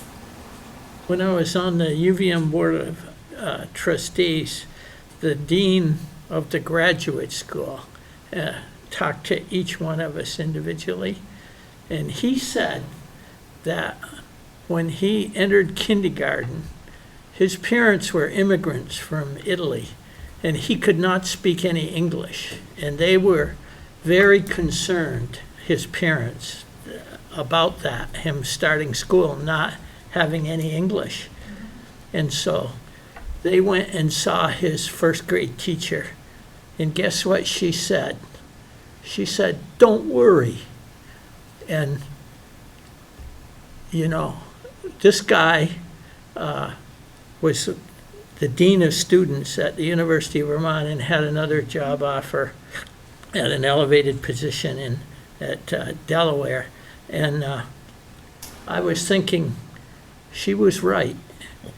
We believe all of our students, we believe in all of our students. We also have the incredible benefit of technology these days. And so our teachers are able to use in-the-moment translators for high-level content at this, you know, when needed. I think they get a lot of progress made outside school with their peers and so forth. And I guess the question is, you know, you have this new program, but the situation of having students coming to school here that can't speak good English is not a new situation. So somehow they were managing before. Right. And now you're hoping to improve that, Mhm. is the idea. Yep. Okay. Oh, Stephen, go. You're muted. You're muted, Stephen. That's the button.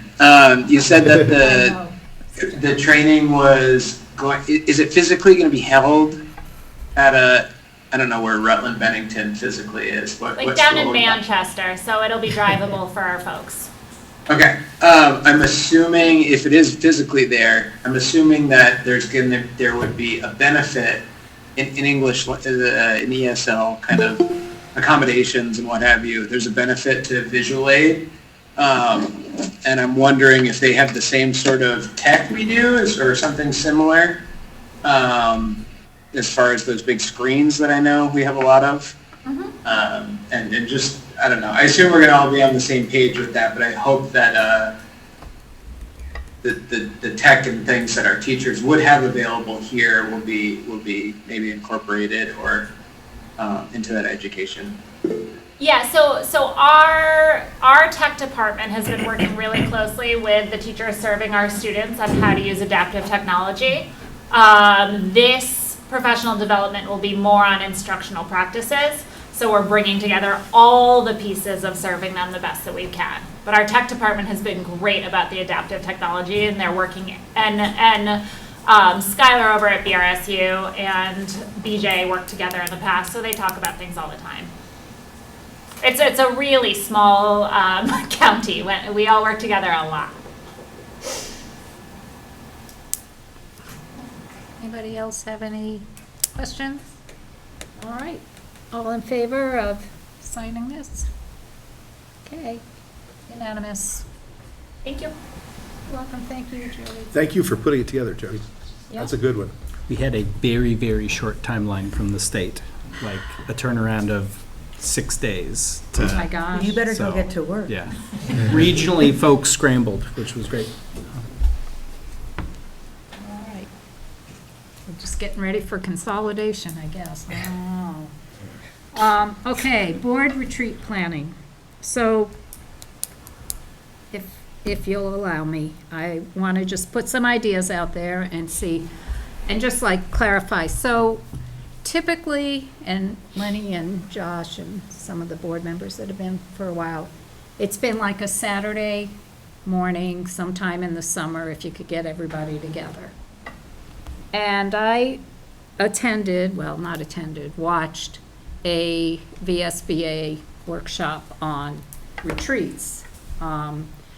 And they suggested, now I gotta find it, some specific, I don't have this.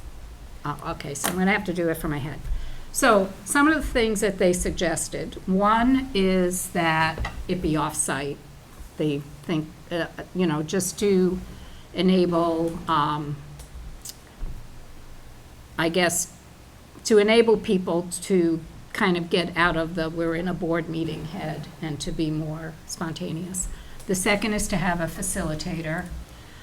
And one of the suggestions that I thought was useful was to have it prior to a board meeting. So, start like at 4 o'clock, have a dinner, and then have a board meeting, and have it on a board meeting night, even in place of a board meeting.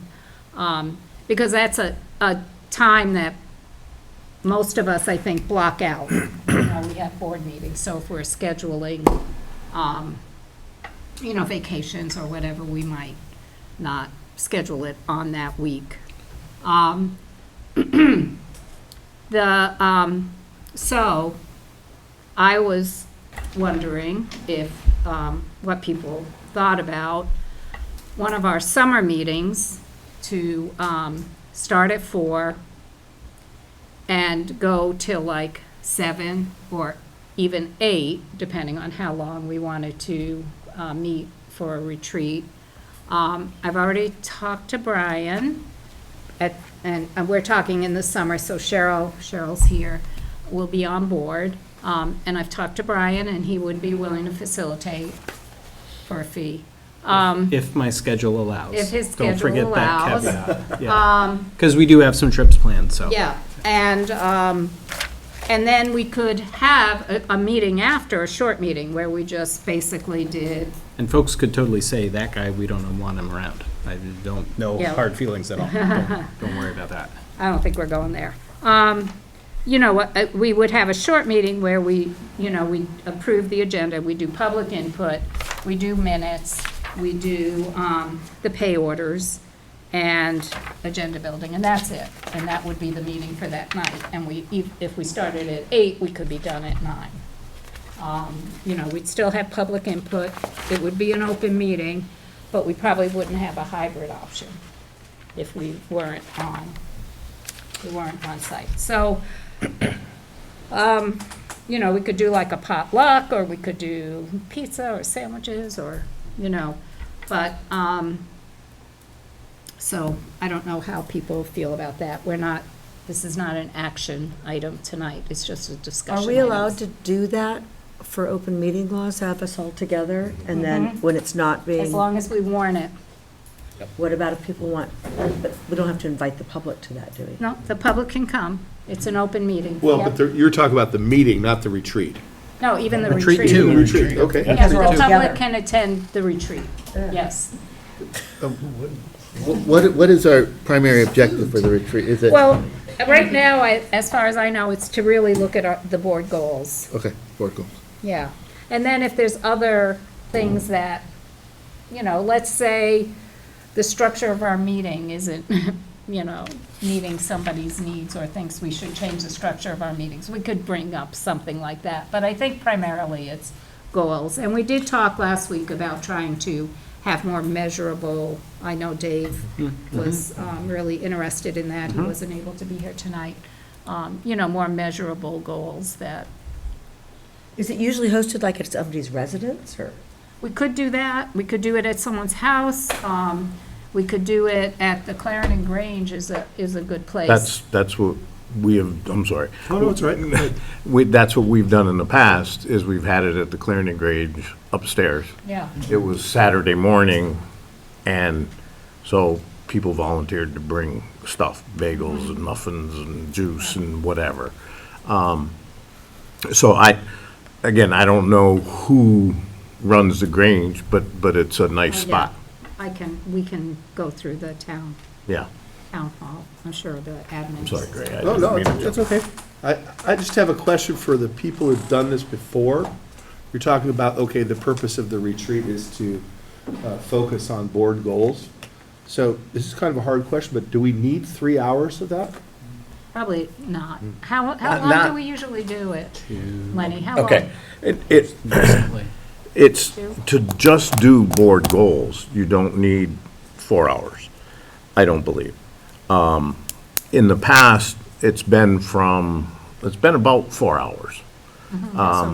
And it's been specific purposes, not board goals.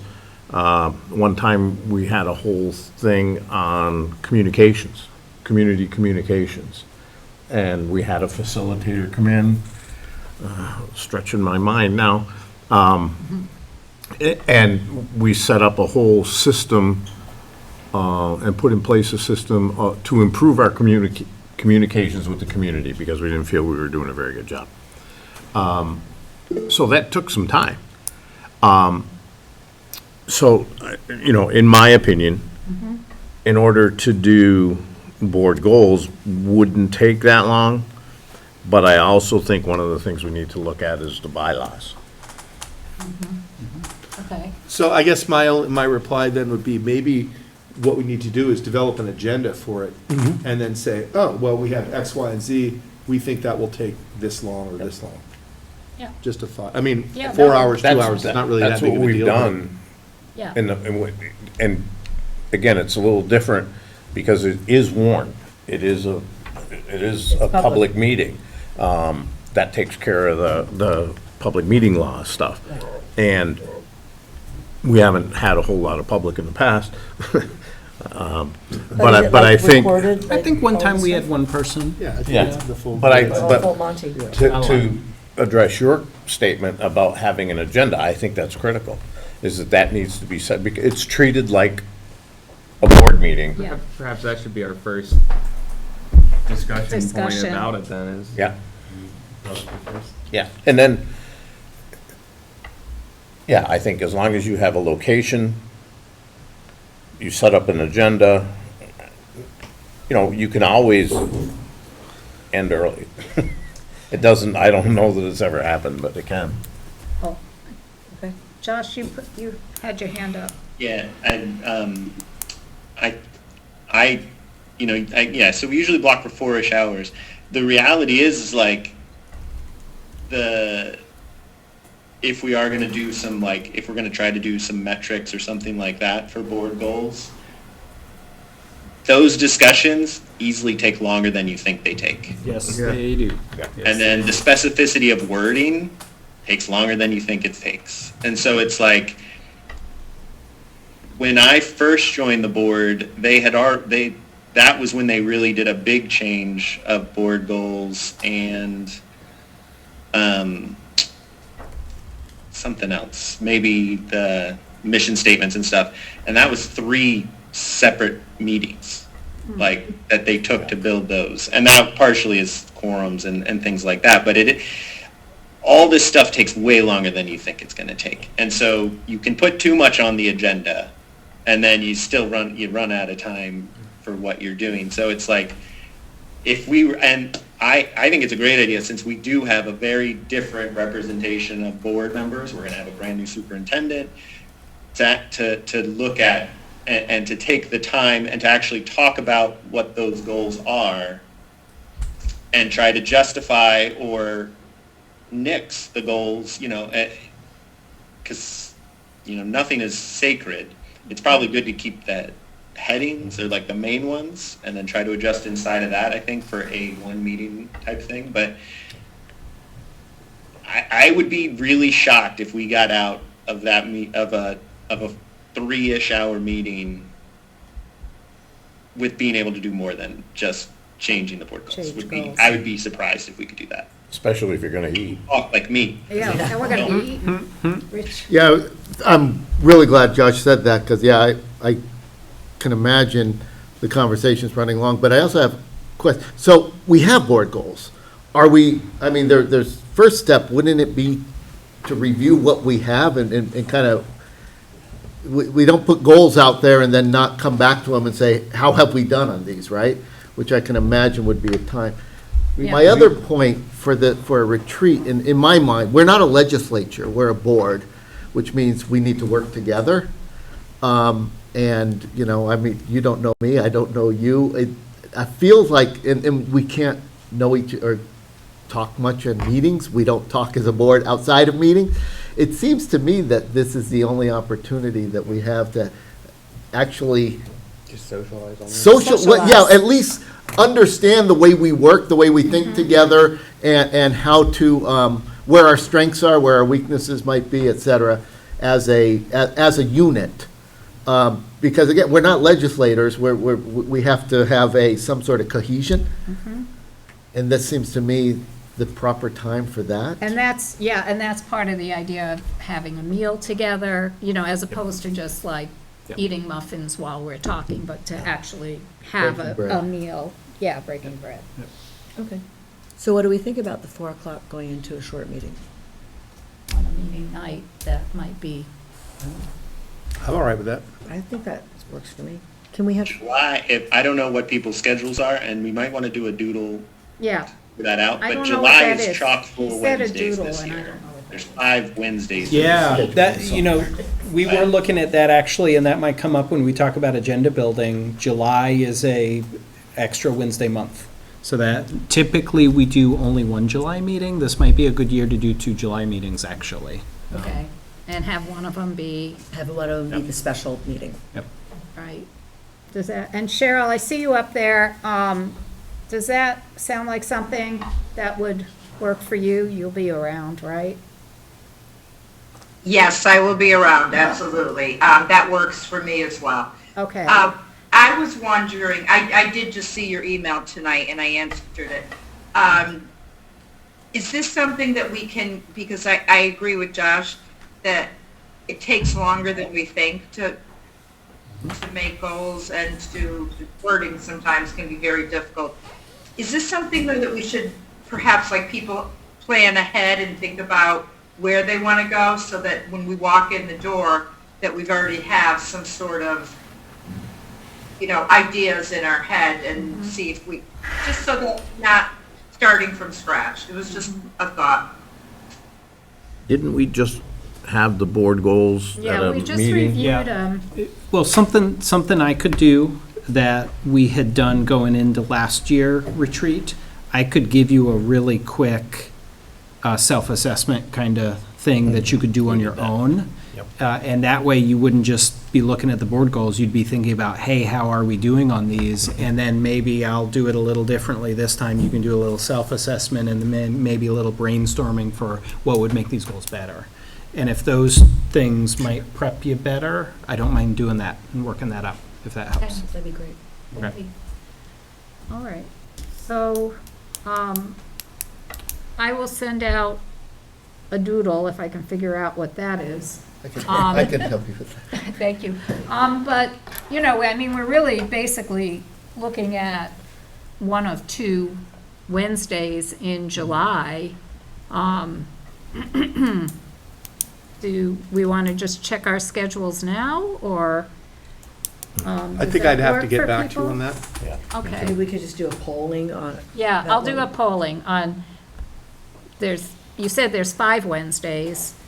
Our regular meeting date would be the 1st and 3rd. Does the 1st fall on the 4th, when everybody's going to be? It's on the 2nd, so the 4th is the Friday of that first week, so. So it shouldn't, People might be gone for that week. yeah. Okay, so I'll do a doodle or something. I'll just put the dates, or if you guys just want to email me all the dates, I can pull, I you can know. make up a doodle, send it to you, and you send it out. Okay, thank you, Rich. Teamwork. Takes a team, for sure. Okay, and I can also, once we have a date, then I can check on the Grange, unless, I mean, I'd be willing to offer my home. So one point on that, if it's an open meeting and the public can at least theoretically attend, how do you do that in your home? Yeah, give them the address. Come on up. Do we have to Okay. give them a label too? I just think the Grange, I think the Grange is good. It's I got like a the idea. It's a kitchen. little more public. It's Well, got, it's a they've got a public screen. We can get a building. portable. community So building. can you bring like if you had somebody wanted to come with you? Like, not us, because we're already spouses, but what if Ned wanted to bring his family or his wife? Is It's that- public. It's Since public. she's a member of the community? Yep. Okay. I was just curious, as a social. And there is facilities there in terms of if you brought a crock pot or something and needed to plug it in, Yep. those It'd be kinds fun to of do a things. potluck. So Yeah, you could that's bring what I somebody was with I you. think that's the best way. I was thinking of a This potluck is great. because if you're talking about getting to know each other, get to know what kind of food you like. Uh-oh. That's Any very, kind. Okay. you know, that's team building. So, all right, so I think I hear consensus and we just have to pick a date. Yep. And do a thing asking what people might bring, so you don't have 8 macaroni and cheeses. I mean, I'd love that. But Not everybody would. I'm not Not saying everybody it's a would. bad thing, but it's just All right, and then I will, a little once diversity. I have a date, then I'll check on the Grange schedule, because that'll be the other Yeah. thing. Okay. All right. We're up to committee reports. Personnel, anything? That would be me. Yes, actually, we didn't meet, we haven't met since the beginning of, where are we? May? No. Yeah, 2 weeks ago. Yeah. But we do have a contract. And I have a question on this contract, Brian, but let me make a motion first. I would like to make a motion to offer Alexa McLaughlin a long-term substitute position.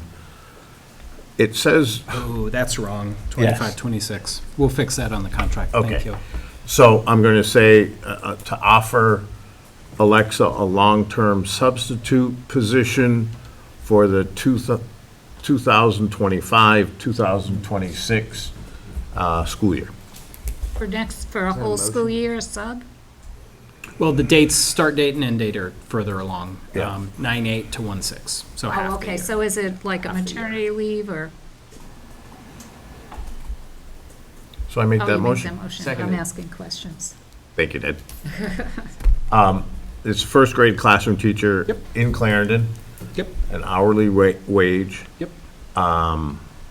And you'll take care of that 24, 25 versus 25, Yes, we'll fix 26 that, thing. Yeah. I was looking at it today, I'm like, That's not right. so, any other questions, discussion? All Is those- an hourly wage a usual way you handle a Substitute. long-term sub? Yes, so typically what we do with a long-term sub is we would place them on our salary schedule like we would place a normal person, and then we, normal person. Allegedly. Like we place a Licensed. licensed contracted teacher, and we would calculate out the hourly. So what this person is going to do is they'll just fill out a timesheet. So, because there are certain things like meetings that go beyond the day for our contracted employees, that this person wouldn't be expected to do those sorts of things. But if there were a strong need for them to be somewhere, we'd pay them hourly. So we always deal in hourly because those positions need a little bit of flexibility, where our contracted workers, the expectations are a little different. Good question. This is non-bargaining unit. No bargaining unit, yeah. So this is non-union. And just for my own edification, just so they, I'm assuming this is filling in for a paternity, maternity, or some sort of leave. Is this budgeted for? This is the sort of thing that we have funds available, but it's not specifically budgeted for. So we're going to start pulling from our substitute teacher funds to cover this, if that makes sense. So in effect, it is budgeted for, like, we have a substitute teacher. We have a fund. general fund that we use for things like this, yeah, but we don't specifically budget. When somebody tells us that they're going to take a leave, we don't really necessarily have the time even to build the budget. You know, they're letting us know maybe in January, February, and the ship has sailed on budget by then, so, yeah. We typically do have a nice amount of funding for substitutes that covers us in scenarios like And that's this. district-wide, so Yeah. there's one Yeah. of the advantages of That's true. consolidation. It's true. Yeah, one school having to try and solve this problem with their substitute fund would be harder. Yep, true. Okay, You want to call the question, right? sure, I can do that. All those in favor? Okay. That's all I have. Our next personnel meeting is scheduled for graduation. So We'll talk about that. So we're gonna just leave that open-ended at this point. Right. Policy, Kim had to go. Do you want to? She asked me to step in there. Grace, all set, good. Okay, so we had a policy meeting on May 13th. It was a busy meeting, very successful, I think. The the bulk of the time that we spent in discussion was about a potential cell phone ban policy. Jody had brought us 3 possible wordings to look at, and we had those ahead of time. And it was pretty clear once the discussion got underway that there was consensus about a couple of things. One of which was that the policy committee would be recommending a bell-to-bell ban. Simple. No time off at lunch, hallways, any of that. It's a bell-to-bell. All 3 policies that Jody brought reflected that. One of them was from Ohio. One of them, I think, was really like the legislative language from South Carolina. Yep. And one of them was from Stowe School District. And consensus settled on the Stowe model very quickly. The Ohio ban was too skinny, I thought. Like, it didn't really spell it out clearly enough. The legislative language was like 6 pages long, so it wasn't really appropriate. You could have distilled a policy out of it, but you couldn't just adopt it in whole cloth. And the Stowe policy was really pretty perfect, actually. So we voted to send that out to the full board for first read with a few modifications to the language just to cover our specifics here. So that's what we did. And so I'm not sure what the procedure is. Do we need to vote on that now, or how do we do that? You would make a motion to bring policy F16 for second read. Okay, so I'll make a policy to bring policy F16 to a vote for second read. I'll second it. First read. Or for first read, sorry. Well, we're doing first read tonight, so we're gonna approve it for second read. Oh, gotcha. Yeah. For second read. Yeah. I'll second. Hey, any questions, discussions about the policy? Did you guys get to? I would just like to add, so right now in the State House, they're discussing a statewide required policy. And if that goes through this year, it will go through for the year after as a VSBA policy that is likely to be similar to ours. So we might just end up being a year ahead. Well, I thought they were requiring that school districts create a policy. Yeah, I didn't think they were writing the policy, so No. we'll see. It's like the South Carolina one, which basically is legislation that says, which is why all that legalese was there and went on for page after page, is that you need to create a policy based on this. But the state of South Carolina didn't put a policy out there. And I think that's what you're gonna see in the state of Vermont, is the state of Vermont will say, borrow the 6 pages from South Carolina and say, here you go, figure it out. And Jody, do you know this? Is that wouldn't be for next year, it would be Right. for the year after, Correct. right? Right. Okay. Yeah, and I think The that's. VSBA So policy. possibly this would have to be modified to align with Unlikely, state we goals, pulled maybe? the language. We might like ours And we better. went through that when we wrote ours. Okay, So it still aligns with that language. We're just a step ahead. yes. Yeah, we just be a step ahead. Maybe we'll be the model for the Now, state. personally, I thought the language was rock solid. And I'd actually be curious, I wonder if the VSBA wouldn't put a model policy out too fast, knowing that this could vary greatly from district to district. I feel like a lot of the things that we deal with don't, because they're more around like federal, state law, but I don't know. This is huge. Yeah, Dave and has different one places. So you mentioned bell to bell. Correct. There's a lot of bells in the school day. Which bells are you Sorry, I didn't referring mean to use shorthand. That means from the opening of the school day to the close of the school day. Thank you. You're welcome. What about non-school day events? Is there any mention of that? Or is that just going to be dealt with on a case-by-case? Or okay. There is not mention of that. Okay, I that's think just that going to be... instructional time was the focus. Okay. Yes, exactly. I mean, that sounds great. I was just curious. Okay. I think Josh. Yeah, so Sorry, Josh. we go through, we do our second reading, we vote on it, it is now policy in the district. How does that get rolled out? Yep. Like, 'cause Great question. are we saying there's a time delay on it where it's next year, or is it next year happening? And if it is happening, what's the information that's going out to parents and everybody to know that this is happening? So let me respond to that just a little bit, and then Jody can clarify my misstatements. But my understanding is that one of the reasons, like we voted on to bring it to first read now, was so that we could get the policy in effect in time to have it to go into the student handbooks, out to all the principals, and be in place for the upcoming school year, not a year from now. We're trying to get this done and have it ready to roll out when school starts in the fall. Correct. So if you choose to bring it to second read tonight, then we put it in the paper, then we bring it back to vote it into second read. We're well beyond the end of this school year. Yeah. And Josh, just to follow up on that, we had not, the committee had not planned on exactly how it might be introduced and carried through, other than the fact that the policy would be in place, and then sort of leave that up to others rather than the school board to figure out how to bring that to implementation throughout the district. Yeah, really my part of implementation was really secretly to Jody. Yes. So I've been communicating with our leadership team throughout this policy. I actually shared the draft language with the leadership team. They are on board.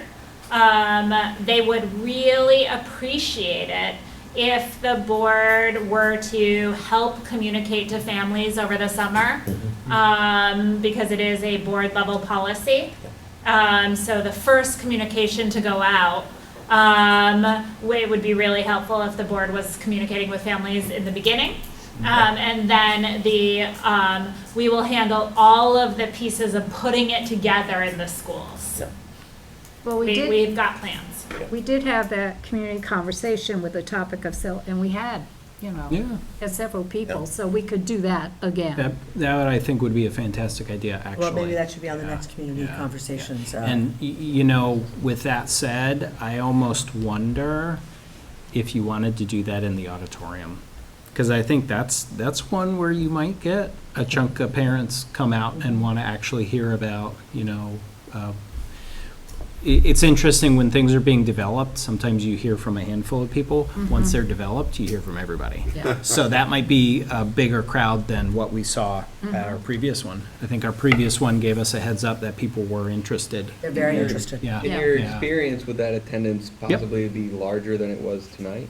I would say that might stand to I mean, draw it's a definitely larger aligning, right? crowd, believe it or not. Yes. It is my expectation that should the school community be told on Front Porch Forum or social media that this was the expectation for the coming school year from the board, there would be a good bit of people there. And I'd be happy to come support. I can imagine the early meetings have the people who favor a change. Yes. The latter meetings have the people who favor the status quo. Or are nervous. Yes. Yeah, or have questions. Yeah. Have questions, Yeah, exactly. for sure. Actually, All of even the that above. is good, though, to have people who are potentially opposed, you have a conversation, even if you don't change their mind, at least you can lay out the reasoning and the data that And- says this is why we're doing it. And folks know that the board stands behind the policy and that our administrators are going to be supported when it comes to, implementing and upholding it. I think we need to reassure people too that we're not basically sandbagging administration with a policy that they can't enforce. So maybe we'll try to, you guys say that and we'll say that. Yeah. That makes sense. I have a question with Stephen just before Mr. Oh, Chair. go ahead, Stephen. I just wanted to ask if somebody on the policy committee, because I haven't followed the conversation closely enough to do it, to volunteer, but if somebody on the policy committee would be willing to write like a couple paragraph, maybe newsletter kind of narrative about how we got to this point, what we think a couple points about maybe the important research on this, the three different policies you looked at or other policies you looked at, a piece about the community conversations that have been had, just something that puts that together in a few simple paragraphs that we can share on Front Porch Forum, that we can put in our town papers and all that sort of thing. I think that would go a long way. I'd be happy to do that. And Gray, what I'd ask is, when you do that, send it out to the members of the committee so we can all take a look at it? Not that, I don't. No, please. No, and that way, we make sure we're covering all of our bases. And One clarification on that, am I falling afoul of any open meeting laws if I send a memo like that to all the members of the? No. Okay, because it's not a full board quorum. I'm just talking about, similar to what I've done in the finance committee, is just basically distilling and sharing what's happened during open meetings.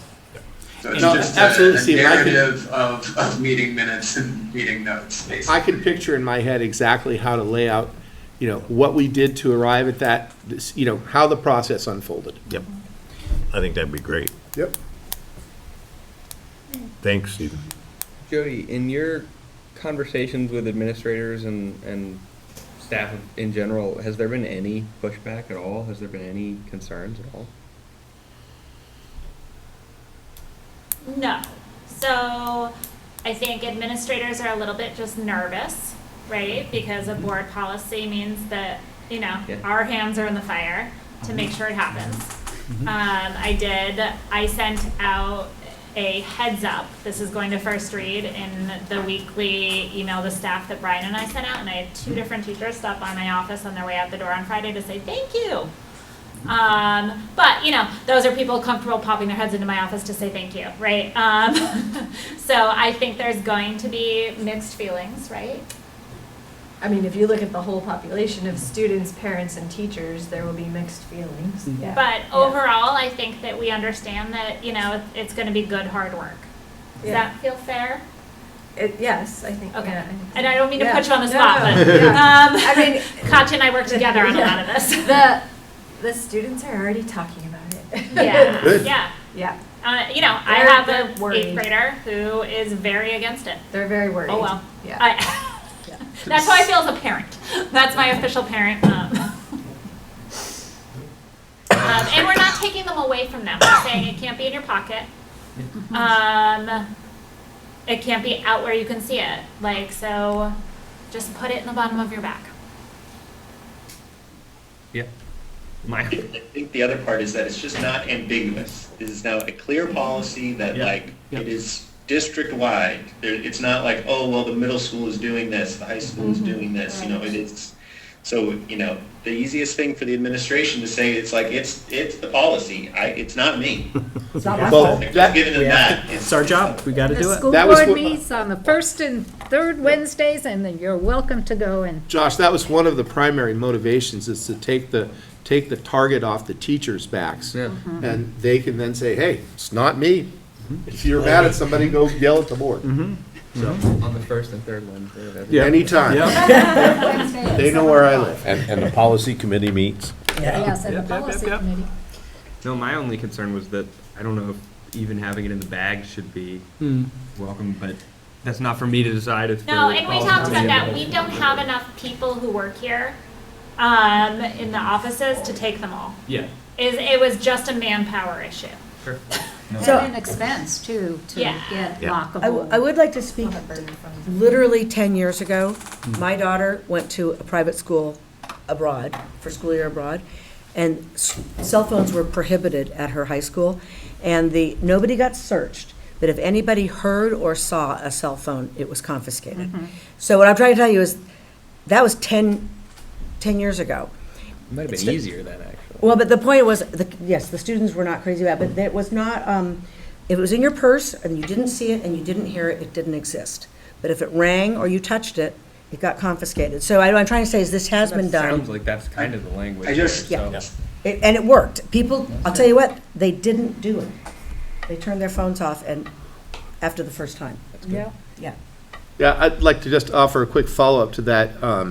David is not here tonight. He's a teacher in Rutland, and they have gone through this process, and they experimented with the little magnetic pouches and various things, and what they finally settled on was simply, hey, this is the rule, and that's what's worked the best. It's the simplest. It's just like any other rule. That simple. And someone So will test it. That's a real-world trial. They'll test it, and it'll be enforced, and then it will stop happening. I believe. Maybe. I don't recall seeing this in the policy specifically. We're talking about cell phones a lot, and something that's popped into my head. I wonder if there needs to be a line in there, but if you have a cell phone in your bag and you have a smartwatch that is linked That's to in it, isn't It includes, next it people includes from your watch, smartwatches. and I can think of being a high school student saying, this is It actually covers Cell phone, a pretty wide range of Bluetooth. internet-connected devices. So smartwatches, Game Boys, I'm not tech savvy enough to AirPods, make the list, but it was quite a tablets, list. Video games, Yeah. headphones. All personal. It refers to personal. Well, it says cell phones, both phones that connect to the internet and non-internet connected phones that send and receive messages, make phones personal electronic devices, which, boom, that covers a whole lot right there. Tablets, video games, AirPods, earbuds, Bluetooth connected headphones. I think that's pretty. And smartwatches. And smart. And smartwatches to connect to the internet, yes. Pretty all encompassing. And it may have to be updated as technology changes. Actually. Okay, so do you want to call the question on that? Yeah, do I get to call a question? Yes, you do. Okay, all those in favor? Okay, unanimous. Goddamn. All right, what was that? Which one was that? F16. Okay. Yeah, that's F16. Just moving on with policy committee report, though, we also sent for first read D8, which is, I believe, is a VSBA mandated selection of library materials. And basically, that one just says that nobody's going to, we're not going to interfere, we're not going to allow people to interfere with the books that are being selected from the library. Is that a reasonable shorthand? So this policy just outlines the procedures for material selection in an explicit way that provides the public and our school community with clear expectations on how those are selected. So, I would also just add that because we do have Karen McCullough, who's always ahead of this work, it's been 3 years since she put into place procedures that directly mirror this policy. So once again, we at Mill River really like to be ahead of the game, and that's because we have excellent educators. And so she's had us ahead of the game for years, but now we have a policy to back up her procedure. And it also has the deselection. Yes, and it also has policies for anyone who's asking for a deselection. So I'd like to make a motion that we vote, this is D8, selection of library materials for second read. Second. Rich seconded. Any other discussion? Okay. Call the question, Greg. All those in favor? Okay. Okay, and lastly, we have F33, which I believe is another state mandated policy, the behavioral threat assessment, and which talks about how we handle those, who's going to be on the behavioral threat assessment teams. And my understanding is that, again, this is also something we are substantially already doing. Absolutely. So we already have a significant behavioral threat assessment procedure. That full procedure is over 30 pages long to complement this very long policy. This policy does come from the state, but we thank you for adopting it so that we're in full compliance. That's huge kudos to Jody for doing that work over the last chunk of years to make sure that we're ahead of the curve on this. That's been important work. It's helped keep our schools safe. So I'd make a motion that we vote for second read, the F33 behavioral threat assessment. I'll second that. Any further discussion or questions? Just a comment, it's a long policy. And Six we single-spaced debated pages. in the committee whether we just adopt this, but it was finally realized that if we want to be in compliance with the Vermont School Board Association, then this is their suggested policy. And so let's just adopt it. Yeah, well, I think it's from the Agency of Education. Yeah, that's right. You're right. Thank you. Well, it's sort of an exception to our standard practice of Right. trying not to spell out a bunch of procedures in Right. policy. But the state's saying we have to do it, so that's So we have basically, to do why it. reinvent the wheel? And Jody pointed that out in terms of, as you just said, Carol, the agency of education. It's, what are you gonna do? Any other discussion? All those in favor? Point of information, just going back to the library selection, we labeled it as D8 in the agenda. At the policy meeting, we were going to put it as G2. Is that something,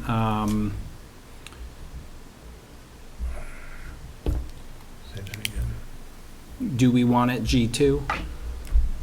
What is G, Like Len usually. Yeah, I left all my Our problems. resident policy expert. Yes, that's a mistake. In the meeting notes, it says G2. that's a mistake? No, G2 Oh, in the is meeting correct. notes, it said G2 is where we wanted to Correct. put it Yes. in our discussion. So D8 is Yes. the mistake. Okay. G8 is the mistake. So do we need to re-vote on that then? Let's, Just fix it. let's, Or just amend leave it? it. yeah, let's amend it tonight and send it to second read as G2. So we keep it moving. Okay. Is that fair? Yeah, and I remember what we looked at the bylaws, and it made more sense to put it under G. Since we've moved on from that, Brian, could I just make a motion to Yep. revise?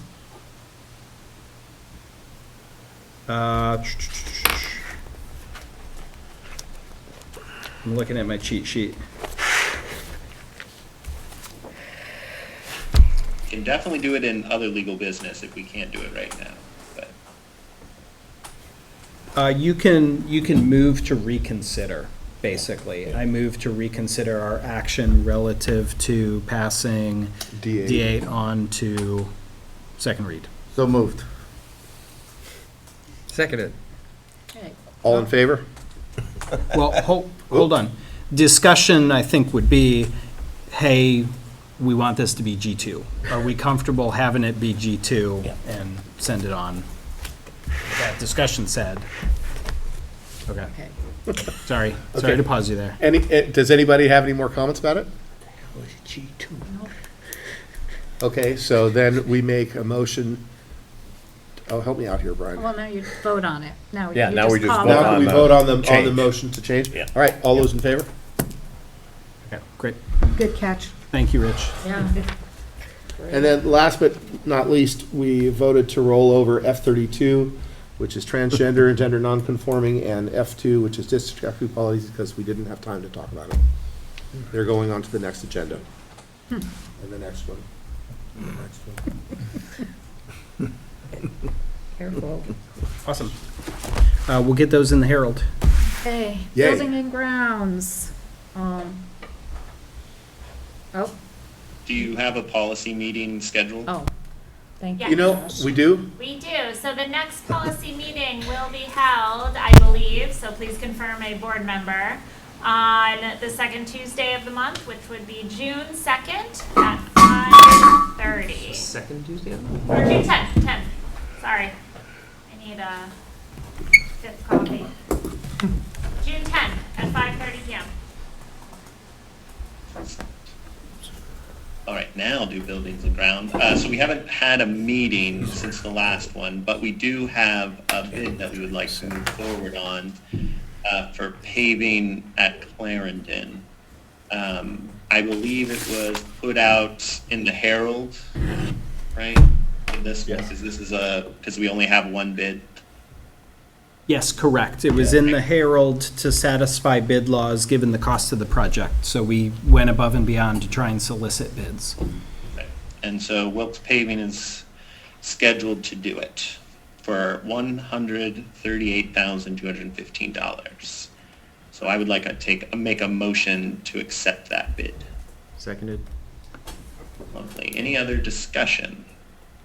Just a question. The buildings and grounds surplus budget, is that the same as the sinking fund? Yes. Yeah.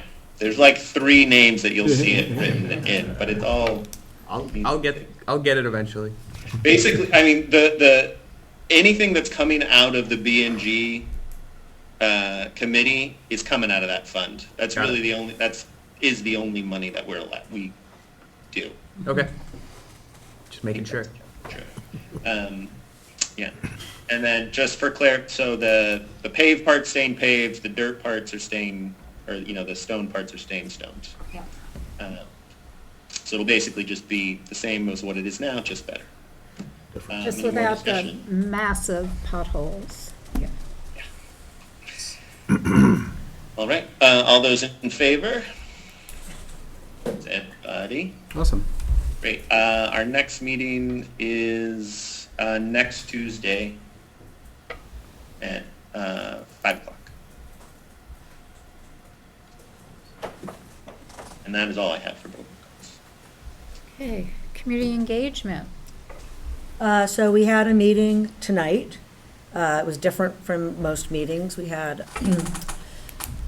visiting representatives. We had 3 senators and 3 House representatives. David Weeks took the lead on it.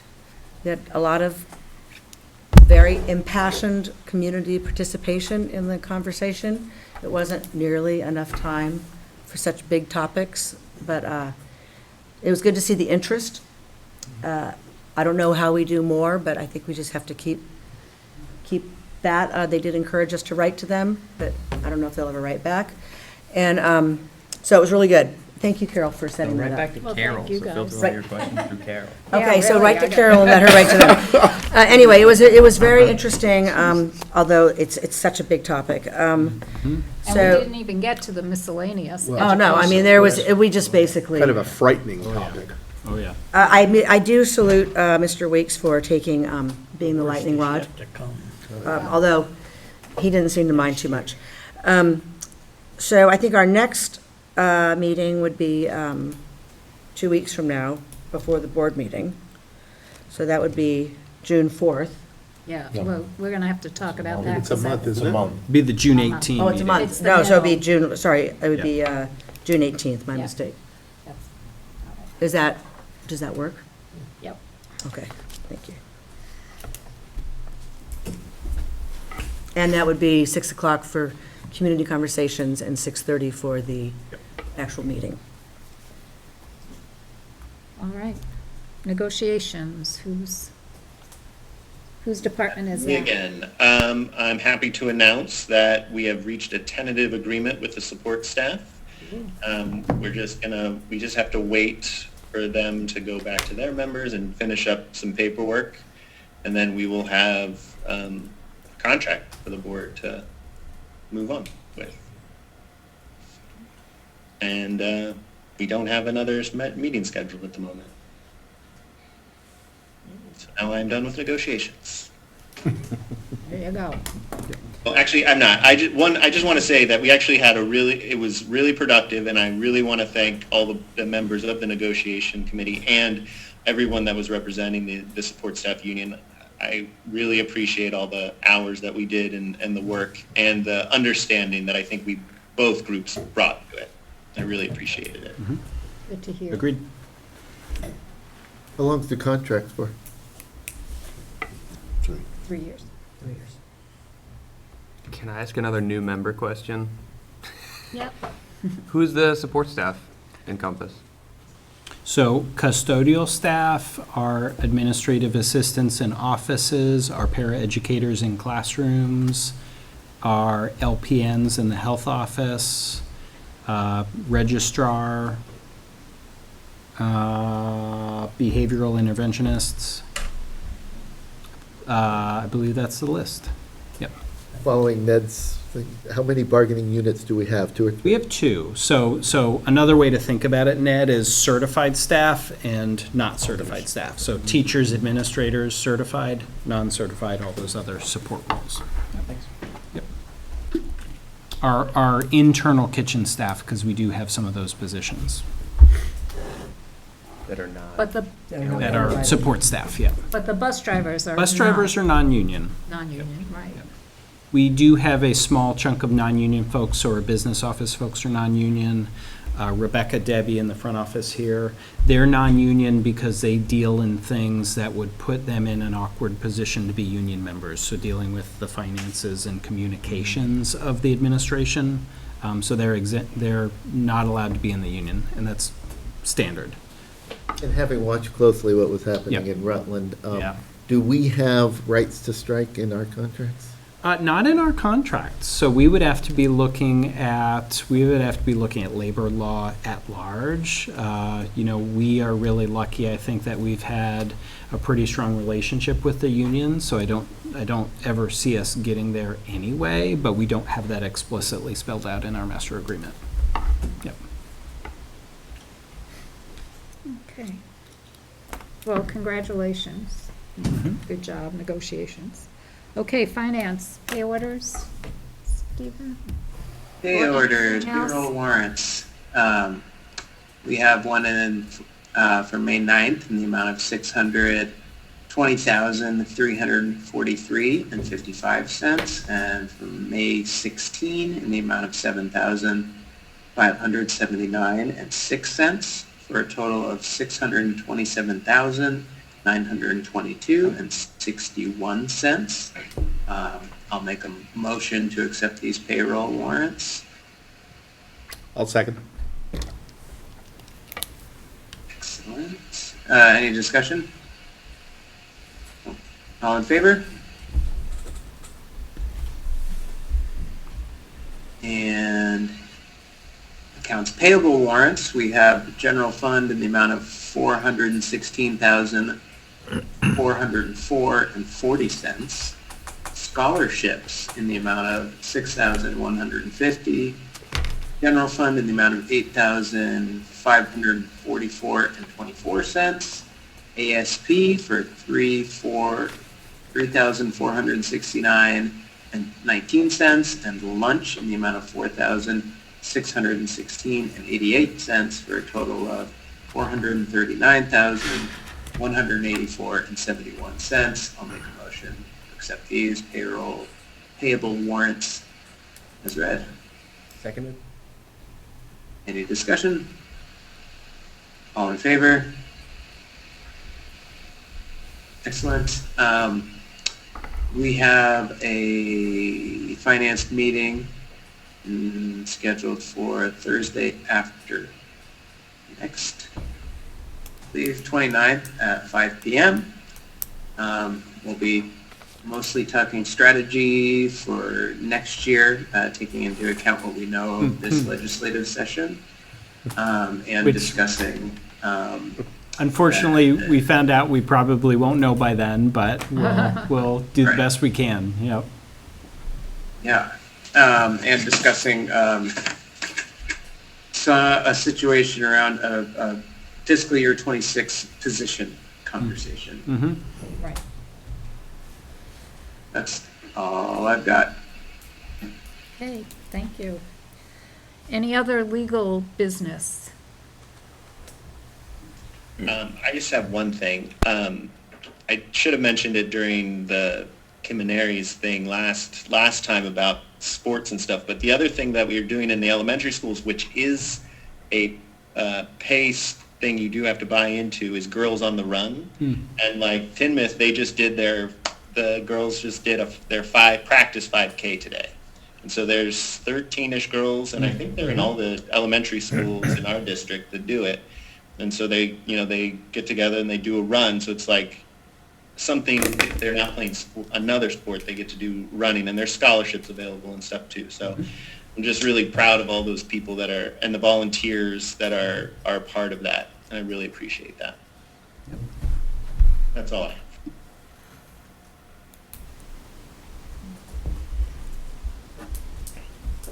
Executive session?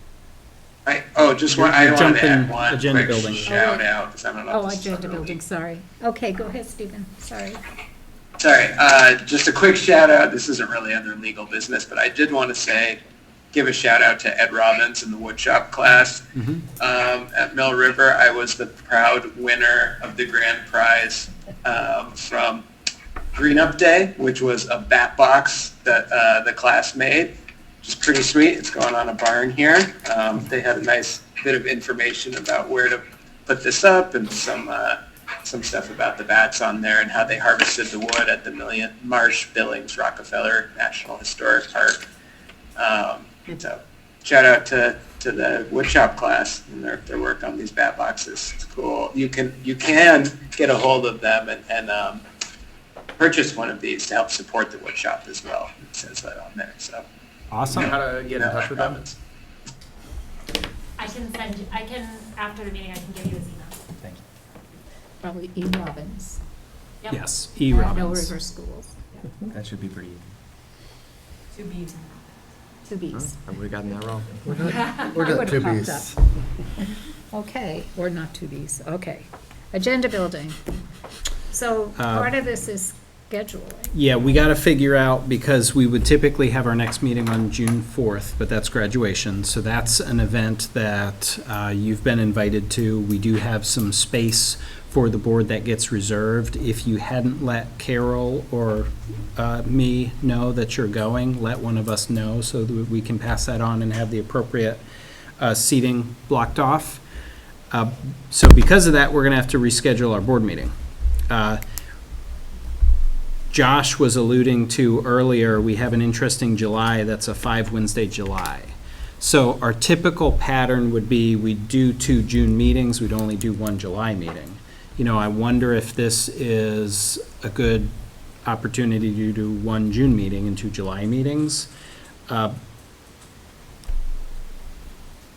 We don't have a ton coming up agenda building. We really don't. So there's not crunch time to fit a lot of things in. And I think that those 2 July meetings might be very valuable to be doing the work of, the work around the retreat as you're getting your board goals set. Something that I think is also a good thing to schedule in July would be to review the annual schedule. So what I'm using right now to talk about agenda building, looking at that nice schedule of, well, we get a quarterly sports report, we get these certain things. So June gives us 2 options if we want to do a June meeting. If we don't do the 4th, we can do the 11th. That puts 2 potential board commitments 2 weeks in a row. If you plan on your June 18th meeting, you could just skip the first meeting of the month and you could just do your June 18th meeting. That would give you 2 board commitments in the pattern that you're used to, and maybe you even have blocked out on your calendar. Or could we just change the June 18th meeting to sync up with the board meeting? Well, June 18 would be the regular second meeting, so you'd basically I see what cancel you're your first and hold your second. You do have a June 25th date, but that puts a little far out. So my recommendation would be either bump it forward to the 11th or just keep your 18th date. I would recommend keeping the 18th date. Okay. As the only Okay. June board Yeah, meeting. and Okay. then, Just a little detailed question Yep. on that. How does that affect the timing of the 3 things that we just voted for second read, or does it not? That's a good question. We will, by the June 18th, we should have tons of time to get it in the paper. If we were sticking with the June 4th meeting, I'd say we probably won't get it in the paper on time to be able to get that done. So June 18th would put you pretty safe to have those for second reading. So that and actually full helps, that adoption. helps is what you're saying. The 11th would probably work. The 18th would definitely work. Okay. The 4th would not. So if you're going to hold 1 June meeting, not the 4th is a good idea to get your policy in place with enough time for the administration to get that. But ducks in either a the row. 11th or Yeah. the 18th gives us enough Yes. time, and that's, Jody, that's still good enough in terms of keeping the ball rolling forward? Okay. Okay. And really, when I talk about agenda building, I'm looking at our list, and we have maybe a pre-K presentation. I would have to check with Sarah to see if she could make it or not. We had talked about June meetings, and I told her I'd let her know tomorrow what we land on. And if the June meeting works for her, we'll do pre-K update. If it doesn't, we'll figure out July or August for a pre-K update. And that's really the last thing I have on my list to get through this year, believe it or Will not. there be We've, a lot of contracts or personnel stuff? there may be some personnel pieces, but we typically, when we do agenda building, That's in there. I always account for a little bit of the miscellaneous things. When I look at presentations, we got not a lot on the agenda for June, July. Okay. So I think we're in really good shape to hold one June meeting and go from there. July. Yeah, yeah. Okay. Josh, go. Yeah, I mean, the big thing is that this is gonna be Brian's last meeting Oh, yeah. as our superintendent. Oh, yeah. And so, one, that's a topic to be talking about. And two, Potentially. just of Potentially. thinking how, as we're moving forward, are we keep, and maybe Cheryl will be able to be at that meeting too, of talking about maybe how we're gonna move forward with our board meetings, and like, how are we gonna, are we setting the same expectations as we have for Brian and things like that? I think that's a worthy conversation to be having at that meeting. At the 18th. And I may not be able to make the 18th meeting. So is the 11th better for you? The 11th I can make.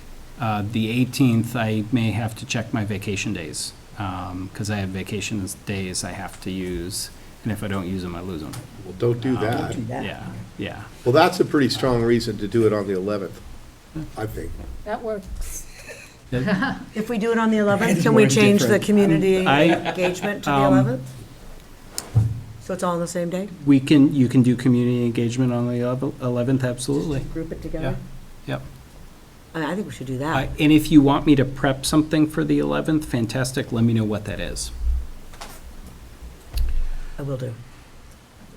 I mean, I don't know. What do you mean prep something? Like I'm for, not- since it's gonna have the cell phone stuff coming out.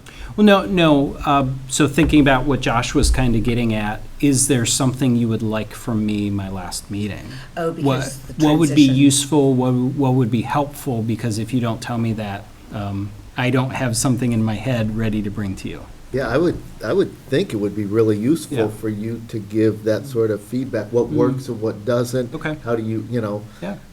Yeah. it'd be a moment where Yeah. you'll have no reason to hold back. Mm-hmm. That's a little scary. Has that happened before? I don't know. That you I don't think so. I held don't think back? I've witnessed that. Oh, I see what you're saying, Len. I'd like to think not really. I'd like to think not really, yeah, yeah. I No, meant that as a compliment. I appreciate that. Yeah, I can give a little bit of, here are the things that I've seen over the last chunk of years that I think have been successes, and things that maybe the board should hang on to, and things that I think we maybe should learn from and do better. Yeah, I can do that. That would be great. Yeah, okay. And keeping in mind, so Ned, myself, Dave. Yeah. And David all knew. Yeah. It's a good time for us to kind of understand as Yeah. we're moving to a new superintendent. So we can do board education maybe, and we can file that under that, and I can talk a little bit about the things that I've seen, and then I wonder if board members can just ask some questions about, hey, how do we do business? And we've done some board education ones like that where we've made it a little more general and let's just talk. That might cover a lot of ground, actually, if we give folks opportunity just to ask, like, hey, how does this work? Okay. And that would be helpful before Okay. the retreat as well. Yeah. Yep. Okay, so I'll put that on the agenda as board education. Okay, so and I I'll think prep we some stuff, yeah. settled on, I want to say April, sorry, June. June 11th. June 11th. June correct. 11th, yep. Is that? For work both the board and community engagement. Okay. Right. Okay. And what time? So 7 o'clock. 7 o'clock. 6 to 6:30 for community conversations, 6:30 to 7 for community engagement formal meeting, and 7 to 9 board meeting. Okay. And that's here. Correct. Yes. I, Yes, go ahead, Lynn. this is awkward, so, I think I talked to you, Carol, with an email in terms of doing something to welcome the new superintendent. And like I say, this is awkward. It's a good idea. Yeah, well, Did you mean like a public? Yes. Yes, so all I'm saying is could we put it on the agenda for the June 11th Okay. meeting? And for folks to think about what they might like to see in terms of that. I can remember way back when we had a public welcoming in the cafeteria. That was a long time ago. But the community was invited, faculty and staff were invited, and we just had snacks and stuff. So just think about that. I just think it's important that we give the community an opportunity to meet with Cheryl, and also her an opportunity to meet with the community. Yep. So I think we'll definitely have time for that Yeah. on the agenda. Yeah. I feel it's important, and I think it's, Are you suggesting planning that event at the next meeting? Are we setting a Or date? having We're that? setting a date. No. Planning, but setting a date. just on the agenda so that we can talk about it. Right, so planning it. Go You from didn't, there. you didn't mean to have that event at the June 11th No. meeting?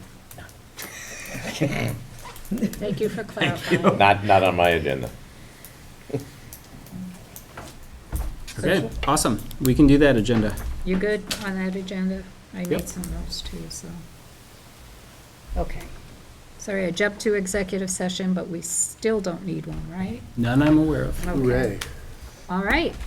Jody has Oh, go ahead, Jody, I'm So sorry. sorry, just really quickly, last week Shirley Brusso passed. Oh, that's right. Just a quick recognition. Yes. So Shirley served as Mill River's registrar from 75 until 2008, was a huge piece of the Mill River community, Yes. served as a softball coach. So just a quick recognition Yeah. that her impact will be felt for years and years to come, and that she'll be The missed. softball thank field you. is named after her. Yes. Oh, is It was There's a- dedicated to There's a Shirley. flagpole and a memorial there. Yeah. That's great. Oh, nice. I work with the softball coach. Yeah, when you talk about naming folks, there's several places around here within the building that recognize, and plaques, that recognize contributions from all sorts. The Dean Holton Gym, Joan Holden Gym, Henry Burnham's plaques. I mean, there's tons of them around. The people who really made a difference, and Shirley was just one Oh. of those people. She was Definitely. Thank you. amazing. Thank you, Jody.